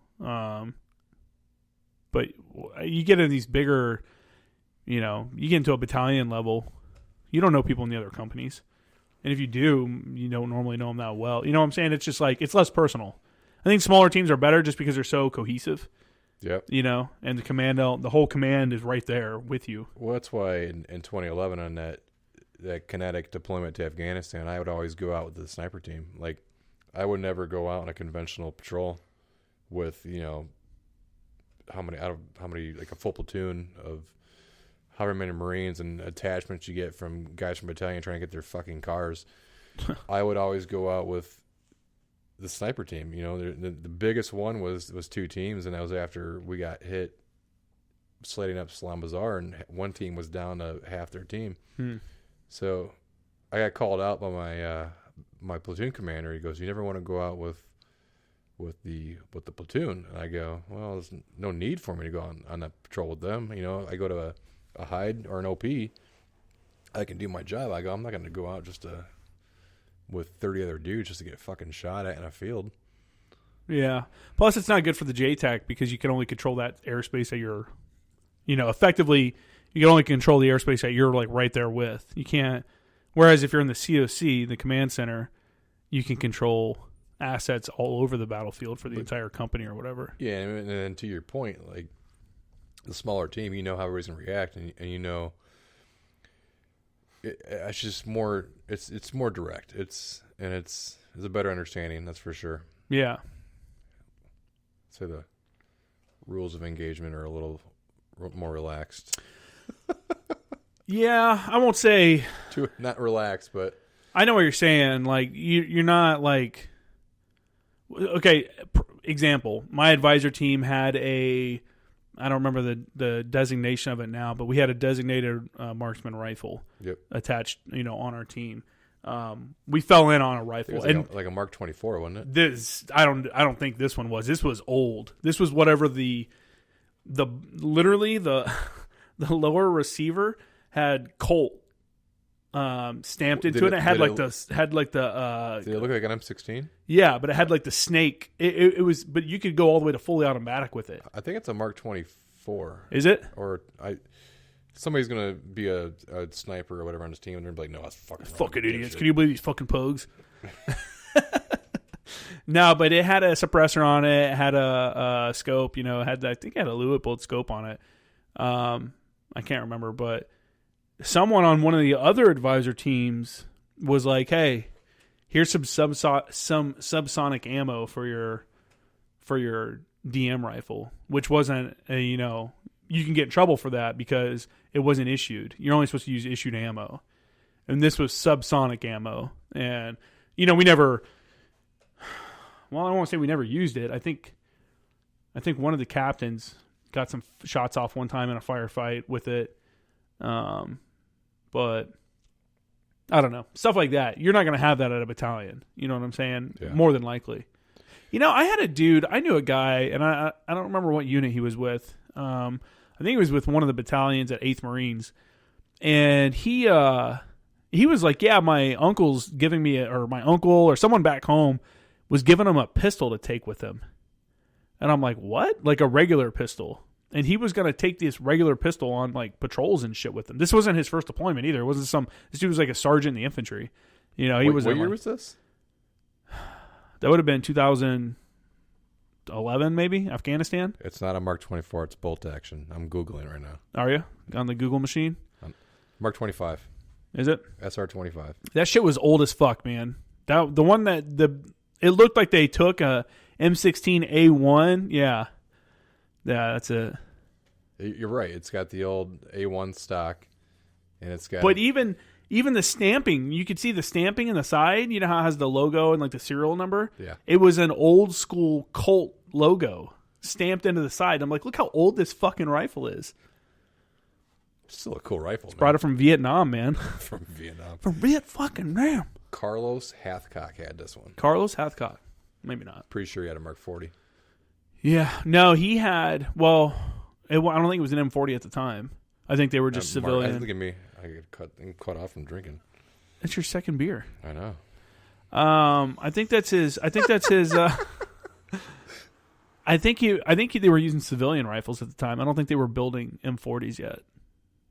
Really? He also got his longest kill on the That's probably why he was accurate. 50 cal. Didn't have some. Well, M40 is just a Remington 700. Yeah, but I don't think so. He probably had some Springfield shit. You got to think now. The snipers in the Marine Corps get all their shit is built Quantico. They have specialized armors for that. You know. So they're working with some pretty. They're on like the M40A5. No shit. Yeah, if you look at it, it's got like adjustable like cheek welding. You know, you can like do. There's a lot to it. There's some cool stuff, man. Yeah, I mean, I've never fired one. I'm not a sniper, so they know more about it than I do. I could just be like, yeah, it's so cool, and not realize that it's really nothing different. They attached a rail to the side or something. I had one of the guys. He asked me if I wanted to shoot one, and I didn't get to go on the patrol, but I still kicked myself in the ass, man, because I wanted to go on that patrol and shoot the 40. Yeah, at what? And an Afghan. I mean, not an Afghan, but a bad guy. A bad guy. A bad Afghan. You can shoot at an Afghan as long as it's a bad Afghan. Yeah.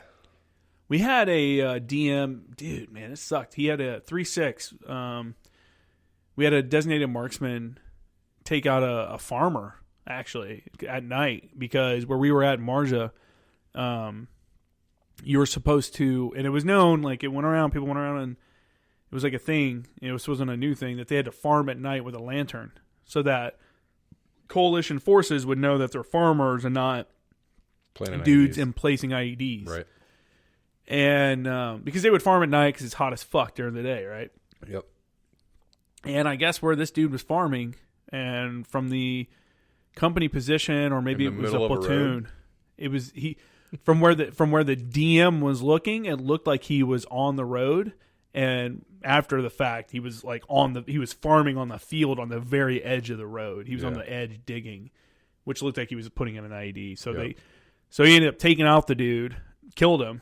The family brought him, to the COC or to the command post with the tractor, demanding payment. Like they came in and wanted their money. It was super weird because that was basically it. There was no real that I can remember. Maybe I wasn't the civil. You see, civil affairs guys would have to deal with something like that more than some people like me. But it's probably their source of income, man. He's a farmer, and you. Yeah. Again, back to the whole. It sucks, man. War sucks. Well, like the beginning piece of the conversation, now that you have time to think about it, you're like, shit. Well, here's the logical explanation to why they reacted the way they did. But before, you're like, what the fuck are they doing? Get the fuck out of here. No, I knew what they were doing even at the time because it wasn't the first. They weren't the first ones. We had people bring a girl in that they said that she was shot in a firefight, but she wasn't. Like there was no firefight, so it looked like they had shot her and brought her in to say that she'd been shot in a firefight because they thought they were going to get payment for it. Because that's what they would do. Like if a kid or a family member was shot or killed, hey, sorry about that. Here's like $3,000 or $5,000. It was something small. It was like less than 10, I think, for a killed family member. That's crazy. Yeah, it is crazy. But it's also crazy that someone would, it's What's I'm talking about, not the money part, but yeah. Well, all of it's crazy. You're like, here's $10,000. Sorry about killing your kid. Probably so I can shoot you so we get some money. I don't want people to think that happen all the time. I feel like people think that there's just like a mass slaying of civilians, in Afghanistan. No. And I argue the point with people that not only are the ROEs very restrictive, but the targeting process itself is super in depth. Like the ROEs are very restrictive. Yeah, you were handcuffed 90% of the time. Yeah, yeah. for sure, 100%. If there's anything around structure-wise, like once it became like, if they're in or near a structure, like once that became like a thing, like you couldn't shoot them unless it was a tick situation, a troops in contact, like you were pinned down, couldn't maneuver. Then you could like blow them up next to a wall. That became tough to work with. That was the situation for my whole thing was. That was McChrystal, right? That implemented that. It could have been. I think it was. I think you're right, but because mine, the second pass, they blew up the compound, the structure, but we were troops in contact. We had a casualty. We had a KIA, and pattern of life was 0. Yeah. For I think 6 hours leading up to that, and then you had like PID of one of the guys running into the compound. So it shifts, given the situation and scenario, but they are always pretty strict, and there's definitely some handcuffing and some restrictions to prevent. And some of it's valid. Yeah, I mean, there's going to be collateral damage in war. Some of it's valid that, like, hey, I get it. You got to place some restrictions because of this or that. And some of it's just bullshit, though. And some of it, my issue is when you had battalion commanders and their judges, their JAG officer. Because for the people that don't know, like, during the whole strike process, the battalion commander that's there, if it's or whatever level of approval it's at, they have a lawyer there with them. Mm-hmm. And the lawyer is like, looks good. It's almost his call. It's almost the lawyer's call. Because I've seen lawyers were like, no, that's you can't do that. I never paid attention to that. And sometimes, well, it's because they're standing next to the battalion commander. You're just listening to him or the XO or OPSO. The big three. And sometimes you would see commands that would want to restrict even more. They take the rules of engagement, the ROEs, and then they would tighten them up for their own AO for whatever reason, And it's like, dude. Because they're afraid to get burned. Yeah, it's a career thing, yeah, for sure. And that's why I always said, like, I felt like we were, or when that thing came out in the Washington Post where they're like, oh, we spent 20 years or 18 years and this much money and this many people died and we have nothing to show for it. And it's like, well, that's because we've done 18 one-year wars, instead of one 18-year war. Every time a regiment shows up, they want to change shit. Yeah. And it's their war for that year. Yep. And then the next year, it's like, all right. And then we're surprised that locals are not as trustworthy when it's like the one dude that they've been working with for a year is leaving, and now a new dude shows up, and now we're supposed to just... Yeah, but it's not like... Yeah, because you're overseas for, at most 12 months. You can't do the shit like you did in Vietnam or World War II. Everybody's gone for... Well, even Vietnam was only a year. You do your 365 days, come back, and then some guys would come back. Which is a long time, and then you look at these guys in World War II, but they were there for years, campaigns. It was like, hey, the war's on. I'm going to boot camp. I'll see you guys in a couple years. I'll see you when the war's over. Yeah, I mean, so I think they started letting guys that had 3 major campaigns, like once the war was like going on for a while now. Yeah, they started letting, and this is World War II. They started letting guys that had 3 or more campaigns come back, or I think 2 Purple Hearts. The point system. Yeah, something. Yeah, but that's a Band of Brothers reference. It's whatever. I've seen it. I just watched. I haven't watched it in a while, but the other day I just watched Generation Kill. I was like, you know what? I haven't seen this in a bit. I'm gonna pull it out. I'm gonna dust it off. That's our generation, man. I remember when it came out, and they did a special showing of it at the theater at Camp Lejeune. Dude, I was in New York during Fleet Week, and they were promoting that, and they were trying to get a bunch of Marines really? to the premiere of it. Oh, that would have been sick. And I was just like, yeah, I'll go check it out, and I never went. Yeah, I just remember hearing, like, I think the Commandant and the Sergeant Major of the Marine Corps got a early release or something like that, or they got to view it. Something happened. They viewed it. And either I think it was the Commandant or the Sergeant Major one was like, I only made it 10 minutes in and I turned it off because this isn't how our Marines really are, blah, blah, blah, blah, blah. Bullshit. And I'm like, okay, like, they may have shown some, like, fringe, like, focused a little bit on some of the fringe weirdness that happens within some platoons. There's a lot of normal people still in the military. Well, that whole startup, that whole exercise they're doing in the beginning is complete. Well, you talking about with the little girl's picture? No, where they're just like the opening scene. No. He was talking about when they were in the tent and then the little girl's picture and they're showing it around, but you don't know it's a little girl, and you just see that they're holding a picture. And one dude's like, "Oh, I'd eat, I'd sniff 1,000 or I'd eat 10 feet of shit to see where that came from." Blah blah blah. And like all these people say weird shit like that because dudes do say some weird shit like that. And then they show the picture, and it's a schoolgirl that wrote them a letter. And I'm like, okay, like you're right. That probably wouldn't have happened. I've never seen a group of like Marines pass around a little schoolgirl's photo and do some weird shit like that. However, that conversation as it by itself isn't something I would be surprised to have heard. No, not at all. In a different context, like about someone else. You talk about a celebrity. I thought the Sergeant Major probably would have got pissed off because he would have been too offended by the Sergeant Major in the show and their mustaches. Mustache. Do you know the real one? The real Sergeant Major from that battalion, from 1st Recon Battalion, got arrested for, I think, child pornography.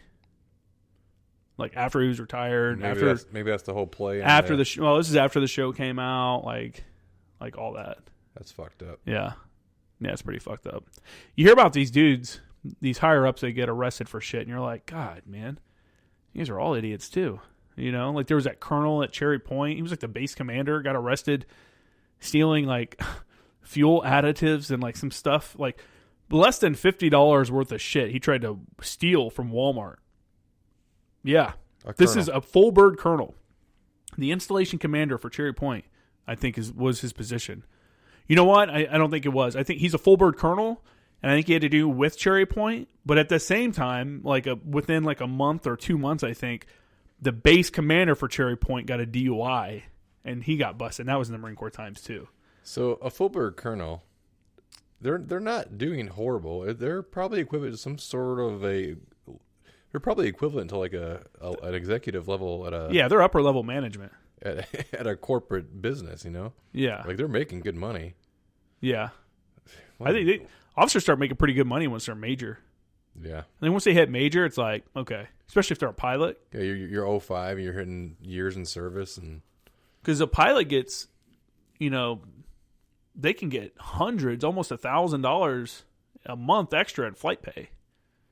Jeez. Plus being a major. You got to. What if you don't pay them? The airlines will. That's one of those things. Yeah. You gotta. People hate about some of the pay. I think some of the jobs should definitely get higher pay. I think this whole pay scale that we do, where every person is paid the same, is stupid. You know what I'm saying? Because E5 admin clerk that maybe did one deployment and sat in Leatherneck doing admin paperwork is getting paid the same than E5 sergeant that's running missions, in combat. And they're both getting hazard duty pay. They're both getting if you're for a while, I think if you were in Bahrain, you got hazard duty pay in Bahrain.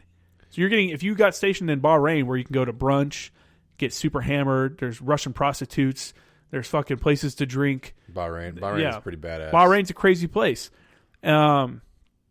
But you got the same pay stuff there that you were getting in Afghanistan at the time, which is crazy. But I think at the end of the day, there's a lot of pride too, and there's definitely. So you got pride doesn't feed your family though. You're right, but Sergeant so and so, and who is an infantry sergeant, at the end of the day, he knows he's the shit. Where Sergeant Schmuckatelli, yeah, but. He's a piece of shit. I don't know, man. I don't know. That was a whole thing. You get kind of upset when you see people that are fucking higher rank or whatever, and you're like, this dude's an idiot. They have no idea what's going on, and you can't really say anything to him. Yeah. I always towed the line of what I should or should not say, but that's just me though. It was definitely easier when you become a JTAC. And then when you were like a JTAC and you're a staff sergeant, for sure. Oh yeah, because you're super cocky then. Well, yeah. Well, you're cocky because you're probably cocky because you're doing it for a little bit, but also shit that no one else knows, and you're an integral part of the fucking process. Yeah, like your job is to advise commanders. So you're getting treated like not getting treated like, but you have the same stature as some higher level officers, and you're a 7CO or a sergeant. You know what it is? It's your input. Your input is valued. Oh yeah, because you have input and it's legitimate, and people look at it and go, "Okay, cool." As long as you're a good JTAC. Yeah. If you're a shitty JTAC, and then fuck you then, because you probably spoiled a lot of people's mindsets towards JTACs. But I know a few shitty JTACs. Yeah, they're not all good. I know a lot of good JTACs. Yeah, I've met one or two in my time. One or two. When you came in, when did you go to TCP school? Would you consider what year? You're just talking about the JTACs. I did JFO first. Yeah, I know. Were you weren't the first class of JTAC sergeants, right? Sergeant JTACs, like E5s as JTACs. Or you were like one or two. That was one or two. Because we might have talked about this. Did you know? God, who all was there? You had Rugg. He was a staff sergeant. He went to TCP. I ripped out with Rugg in 2011. Yeah. So he was a JTAC at 7171, and I ripped out with him. Yeah. He wasn't in my... He's still in. Is he? Yeah. Nice. He went to MARSOC after that. He weaseled his way. Fucking people that know Rugg know I'm not being hating. I'm not hating on him. Rugg's a great dude. Rugg's a great dude, and he's a big fucking guy. He's a big fucking dude. He is. He was horrible to work for, because he was a really, I don't know, he was good at what he did. Like, he was good doing his own thing. Yeah. You know what I'm saying? He wasn't good being in charge of other people, because he just put those responsibilities on the people under him. I was the guy under him, so I would have to do that. However, he also laid the foundation for me to go to TCP school. When I was going to go to TCP school, he sat down with me and did, He may not be the best at delegation, but he's definitely good at putting you under his wing and teaching you. He's a good dude. Yeah, and then you had Kalo, Jason Kalo. Yep. He was one of the first Sergeant JTACs, and then didn't Gage go around that time? I think he was after me. I want to say he was after you 100%, but I think he was before me. I'm not 100% sure. He's still in. Yeah. He might come on the show. That'd be good. He's talking to the PAO people about it to see if he can come on and talk about his time over at Raider Battalion. Another good dude. Yeah. Good people. Yeah, man. What do you think was your best unit? Like, what do you look back on the most, with fond memories? 3-2. Yeah. I had 3 deployments with 3-2. Yeah. Those are my boys. That's my family. Which out of the 3 deployments, which one was your tightest group of people? Afghanistan for sure. We had a booze cruise where that was first deployment with them, and then immediately came back and went to Haiti, and it was just an extension. Really, we call it a second deployment with them, but yeah, it was. We were back for 4 weeks, and we got reactivated to go to Haiti, and it was the same crew. So I was with Weapons Company almost for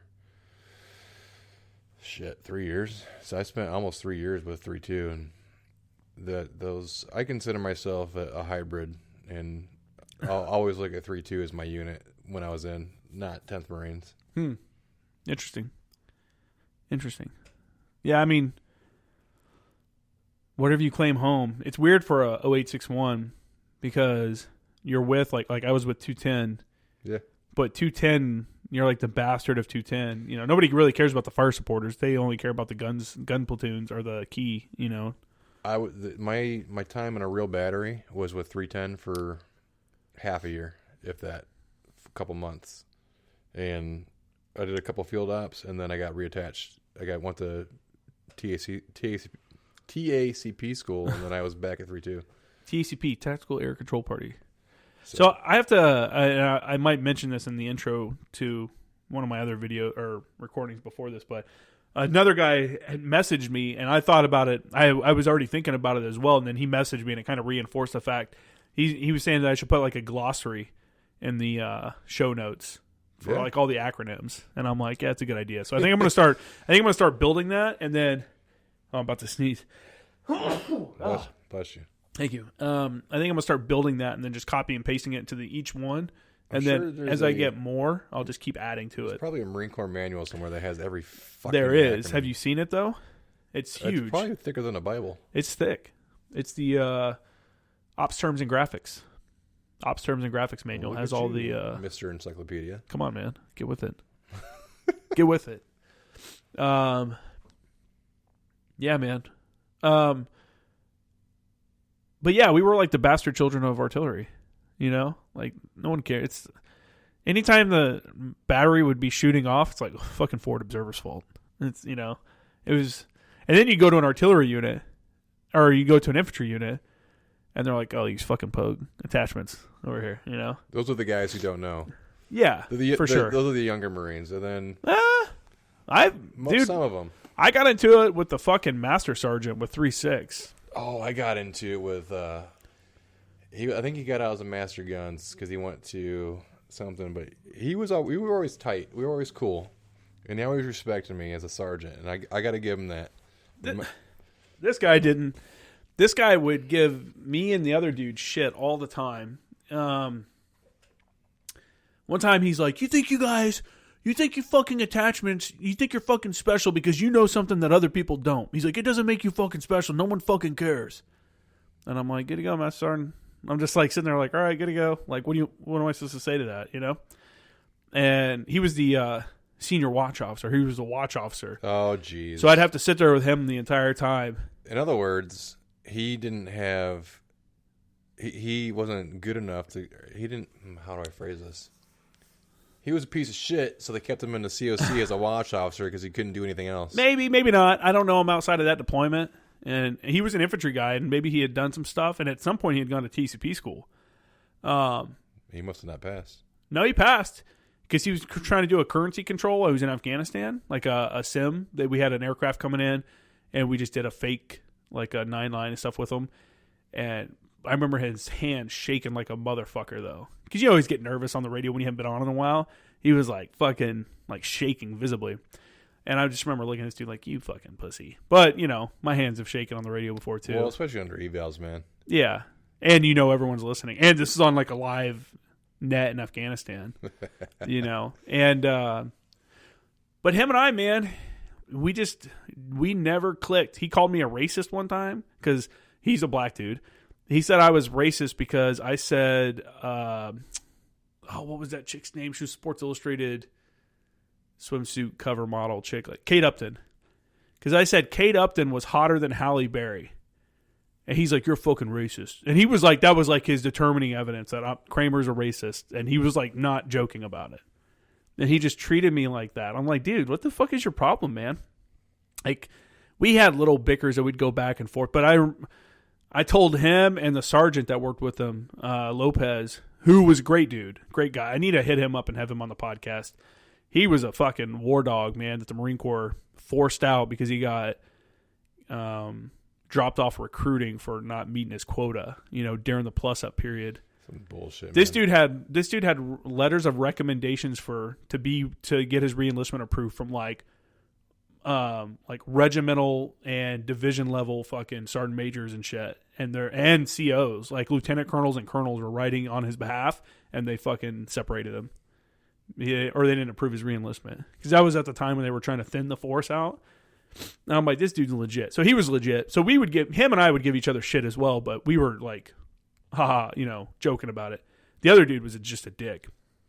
But I reminded them, they'd be like, fires, you guys don't do shit, blah, blah, blah.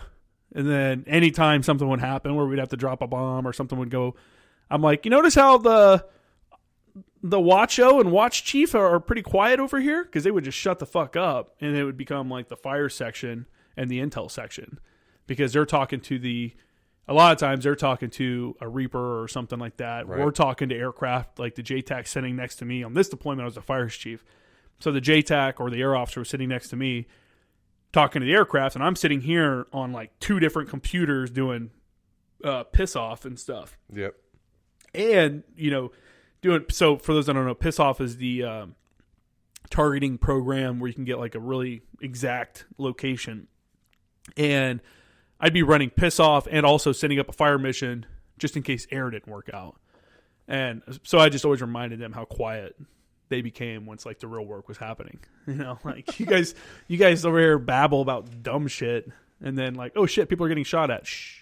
Wacho is basically a secretary for the command center, dude. They're relaying communication pretty much. That's all their really job. That's basically what I was for the MEU. For my second MEU deployment, which is why I got out, because I was like, "Fuck this, man." Well, dude, I was like, what a waste of resources if someone's actually good. Like if that master sergeant was good, like we assume he was shitty, but he might have been good. You know, he might have been good at what he did. Yeah, he just that's fair. Tagged that spot, but the assumption is they're shitty because 90% of the time that person's normally someone that for the MEU fires chief, that's normally somebody that's coming from recruiting. You know, somebody that needs to brush up on their fire skills some. That's the way to ease back into being a fires chief. Yep. And so that's why I kind of felt like it was a slap in the face to send me for there. The fires chief role or the watch officer shit? It's the same thing. So on the MEU, your fires chief turns around and becomes a fucking LFOC watch officer. That's like what you do on the fucking ship. I had LFOC duty all the time on the MEU.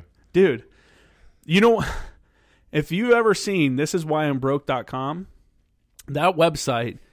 You sit there all night and look at shit. It's one of those websites that you can sit there and scroll through, and it auto populates so you feel like you're just scrolling forever. Literally for 6 hours on watch, I'm scrolling through this, looking at all the stuff on this website. It has everything. It has like the dolphin boats, you know, that go in the water. You can see them jumping up and down in the water. To like, I think for Christmas I got my kid some Wiener Dog ice cube tray or something off there because I thought he'd think it was cool because we had a Wiener Dog, or we have a Wiener Dog. It's just random shit of every variety. But for 6 hours, just scrolling, and I finally hit the bottom of it. I'm like, no fucking way. Like, I cannot believe I just saw everything. Like, I don't know. 6 hours, man. Because they don't sell it themselves. It's basically links to other websites. Yeah. But yeah, check it out. This is whyimbroke.com. They are not a sponsor, but they did help me keep my sanity during my second MEU deployment. Actually, during both my MEU deployments. They are not a sponsor. They are not a sponsor, but they helped me out. So if you're on watch, take that as a pro tip. This is whyimbroke.com. You're going to find some random shit. And that's the worst time to do it, too, because you're just sitting there. You have nothing to do. You're on deployment. You have some extra cash. You're like, why don't I want this, you know, chocolate spewing goblet fucking whatever. Fuck yeah, I want a Wiener Dog ice cube. Why not? I got him little Ninja Men cookie cutters. So we could have little Ninja Men cookie fights. You know, make cookies with little... Well, I mean, that's more legit. It's not a bad thing. Are you pulling it up right now? Yeah, I'm gonna pull up thisiswhyimbroke.com and just kind of... I don't have 6 hours to sit here on this website, though. Oh, we're not going to do that. I want to look at a couple things. I want to mention just the first few things they have on here. We got 6 hours to go to a bar. We're going to do that. The Roto Wipe, say goodbye to costly toilet paper.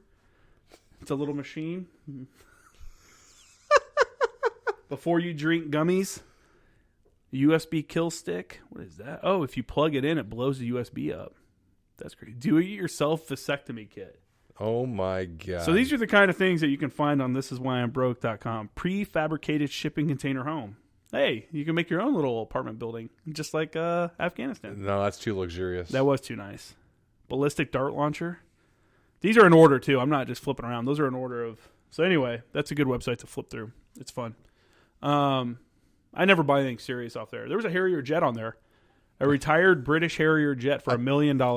Harrier jet. Yeah, I remember that. I remember seeing that like, holy shit. Can you imagine the maintenance on that? Yeah. You'd have to be a maintainer. I mean, I feel like if you own your own airplane, like if you're not like a super rich dude, well, I guess if you're buying $1 million Harrier jet, you probably have a little bit of money laying around. But I imagine people that go out and buy like Cessnas and stuff, like they're doing okay. But I feel like you have to be somewhat of a mechanic as well. Yeah. Because it can't be cheap to have an aircraft mechanic come in and do an oil change, you know?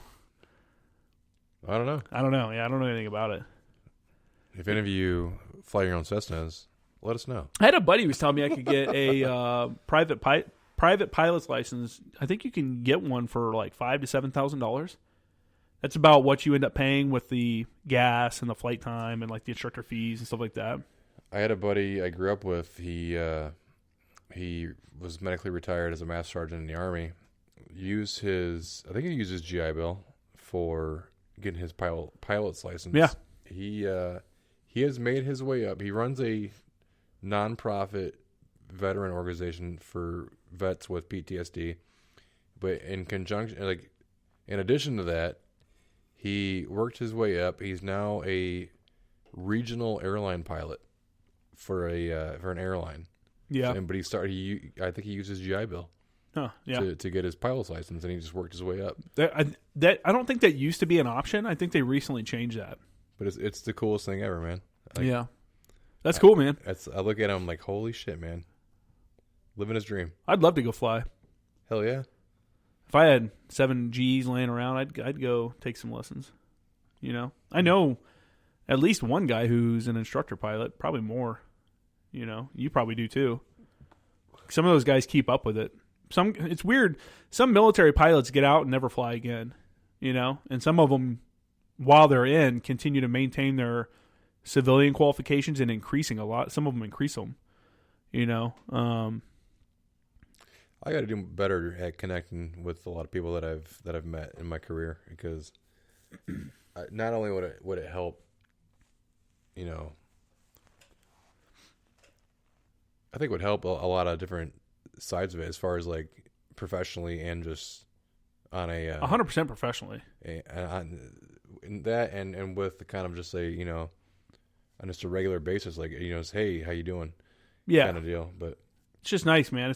It's nice to be on the receiving end of a, hey, man, hope you're doing well kind of text. You know, even if they don't ever, like, text back, you know, every once in a while throw somebody that, you know, you're thinking about, throw them a text, because why not? Some people do be like, well, fuck them, they haven't texted me, you know, and it's like, and that's how you end up not talking to anybody for 20 years, or talking to somebody for 20 years. Or you just don't realize how it's fast been 20 years. 20 years goes by. Yeah.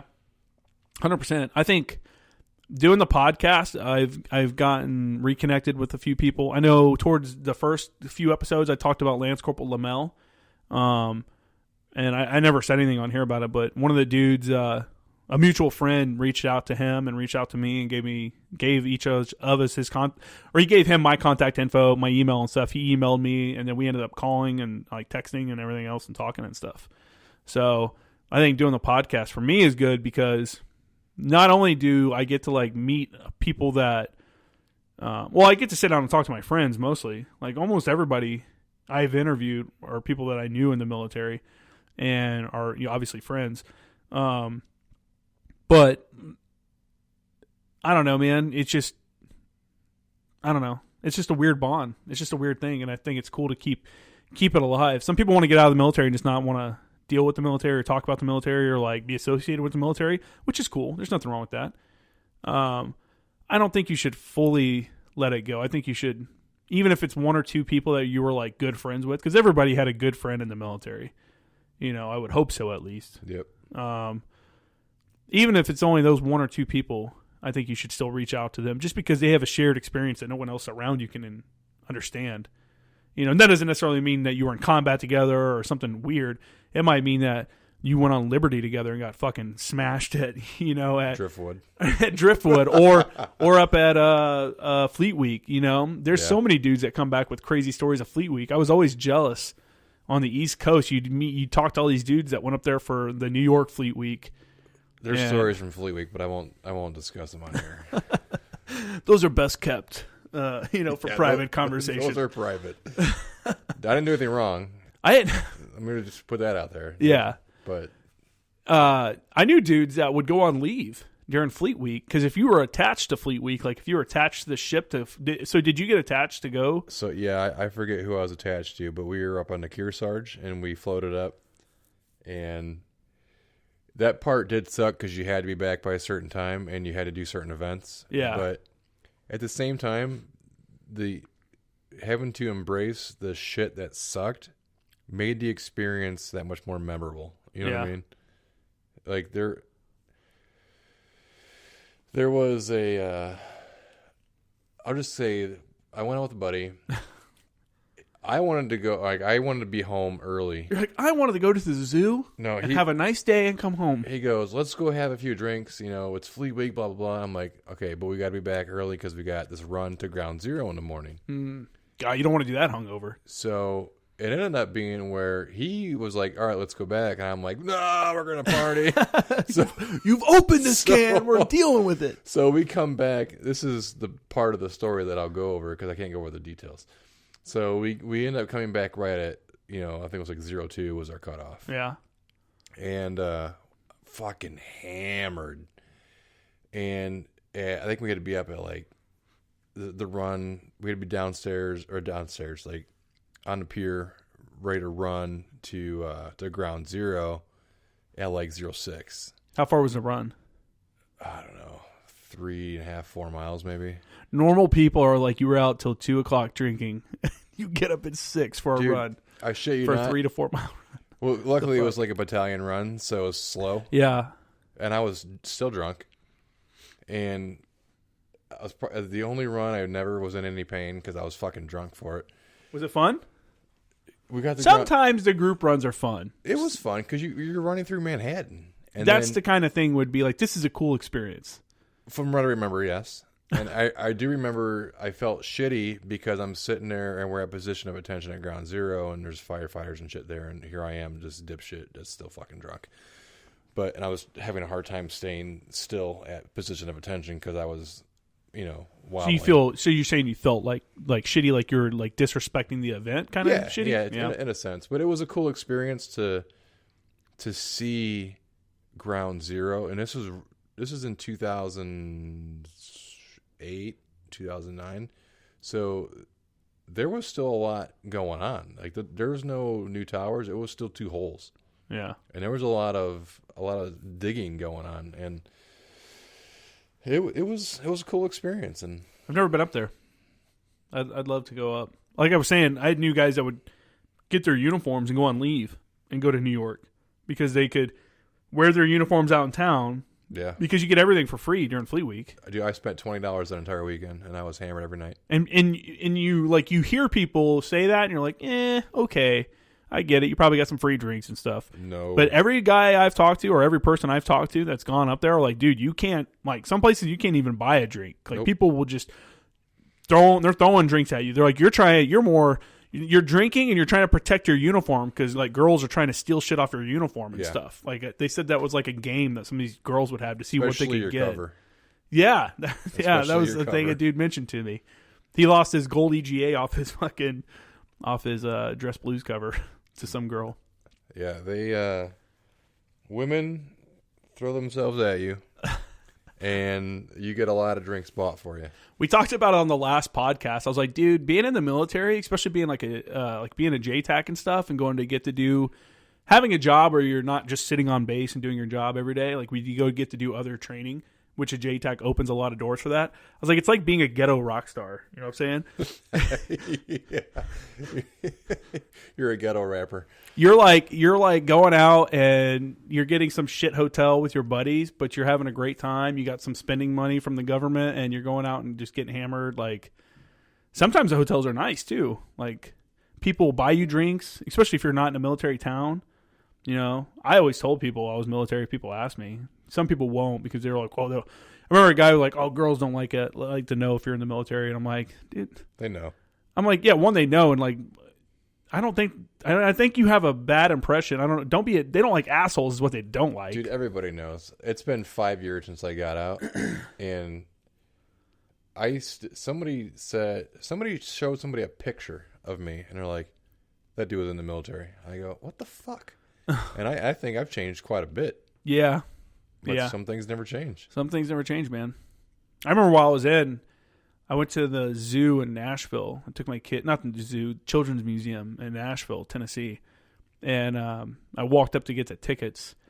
And the lady's like, Marine Corps? And I'm like, what? Like, because I was going to get a military ticket anyway. She's like, you're in the Marine Corps? And I'm like, yeah, how'd you know that? She's like, you could tell.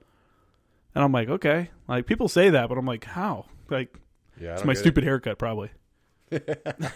So you got to do with a stupid haircut. Marines? Yeah. Oh, fucking loser.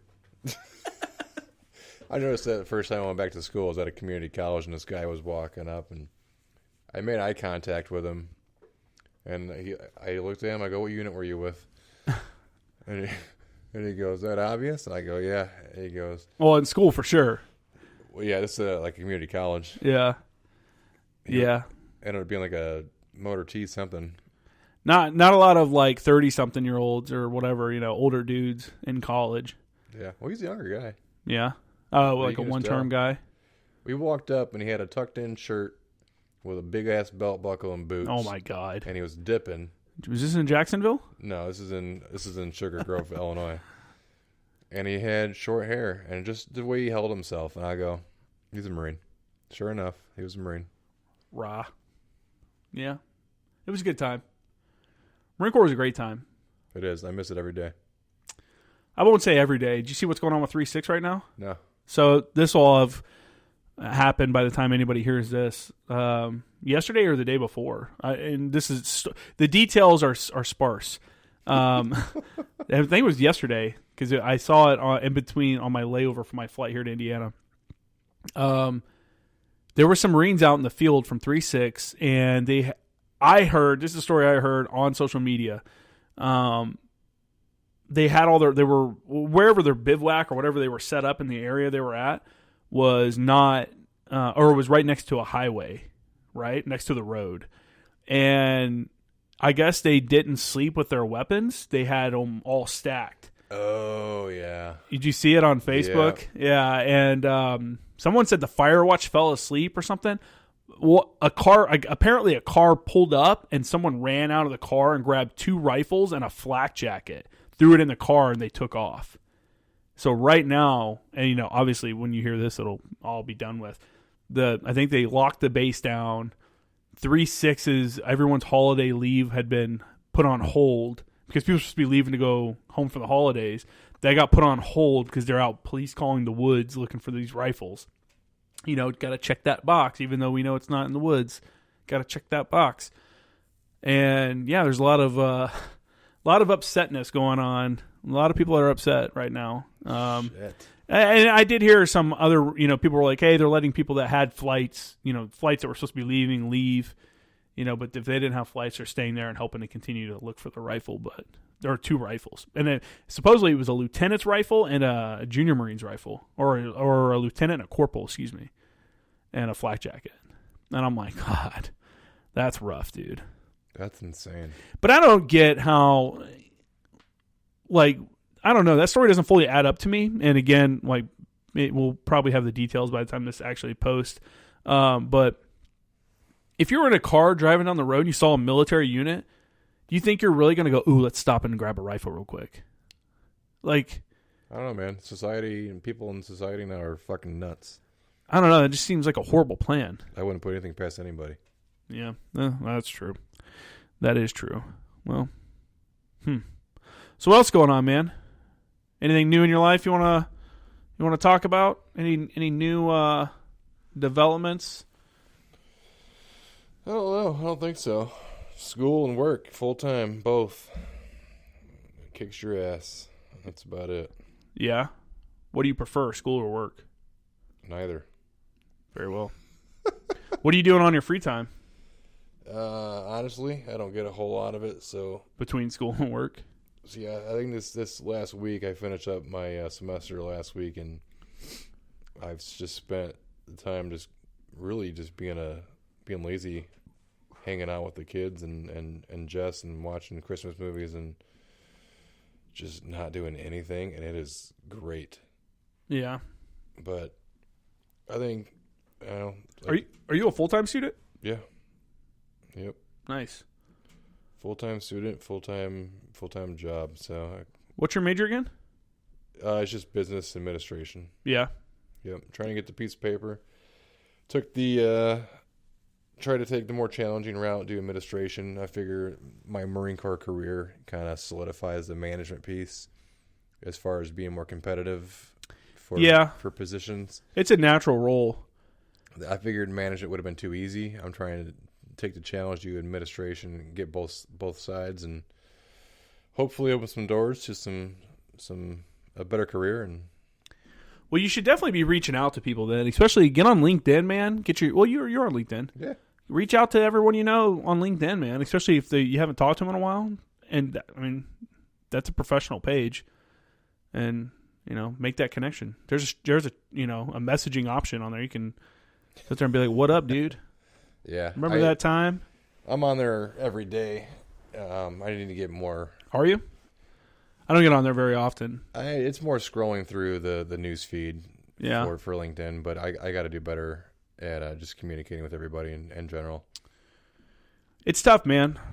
Some people don't want to be, they don't want people to reach out to them, and some people you just lose contact with. It becomes like suddenly like we were saying earlier, you're like, fuck, I haven't talked to so and so in 5 years. And what's weird is it's these people that you like lived with, like they were like your best friends, like they were the closest people you could have ever.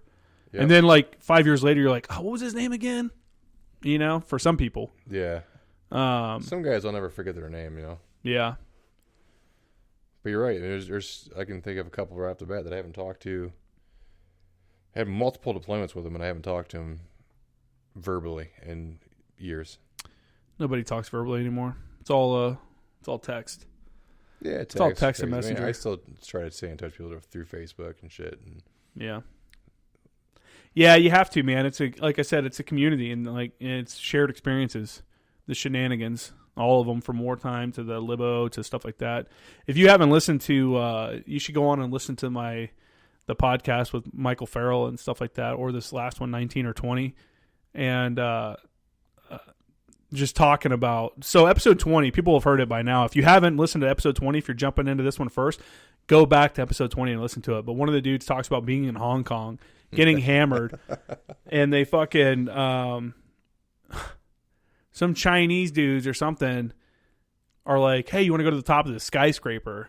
So they go up to the top of it, and he does one of those videos where he's like sitting on the edge of the building from the top of the skyscraper.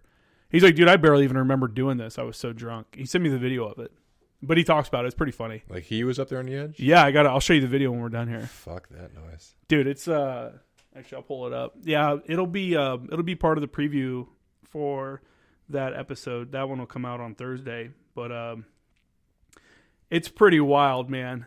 Like you see it and you're like, holy shit! Like that's sketchy as fuck. Yeah, I never did anything like that when I was on Liberty. Nope. I wasn't. Nope. I got drunk too much, but that was about it.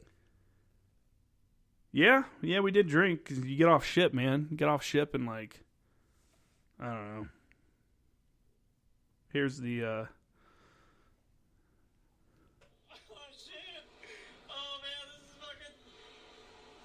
Yo, dude, be careful. He's on a fucking skyscraper, dude. Holy shit. Yeah, that's crazy. Not something I would do. Nope. But he's funny when he talks about it. So if you haven't checked that one out, make sure to check it out. But well, we're at just over 2 hours, man. You wanna call it? You wanna keep going? We can go drink some beers. Let's go get some beers. All right, well, we'll finish up here. Do you want to put your social media out there? What's your Instagram? I don't know. Let me look it up. You don't even remember, you old fuck. Well, while he's looking it up, mine's J Kramer Graphics. Website's jkramergraphics.com. Twitter is former Action Guys, number 4, MER Action Guys. And then I also have the backup Instagram page, former Action Guys. So I am Limberg Cheese on Instagram. Limberg, Limberg. All one word? Yep, all one word. Limberg Cheese. Limberg Cheese. Hit up Cheese on the line. I'm not very active on there, but I will be. I got to get better at it. Yeah, if you have any questions about stuff, if you've heard him talk about anything, you have any questions, hit him up. Hit him with that friend request. Yeah, I'm on Facebook. I'm on there all the time. Yeah, Facebook's dying, man. It's only us old fucks, Well, I do Snapchat, but it's only for the single folk, apparently. That's what I was told in 2013. But yeah, all right, for everyone, thanks for checking out the website, or thanks for checking out the show. Make sure to spread it, subscribe, and tell your friends. Have a good one.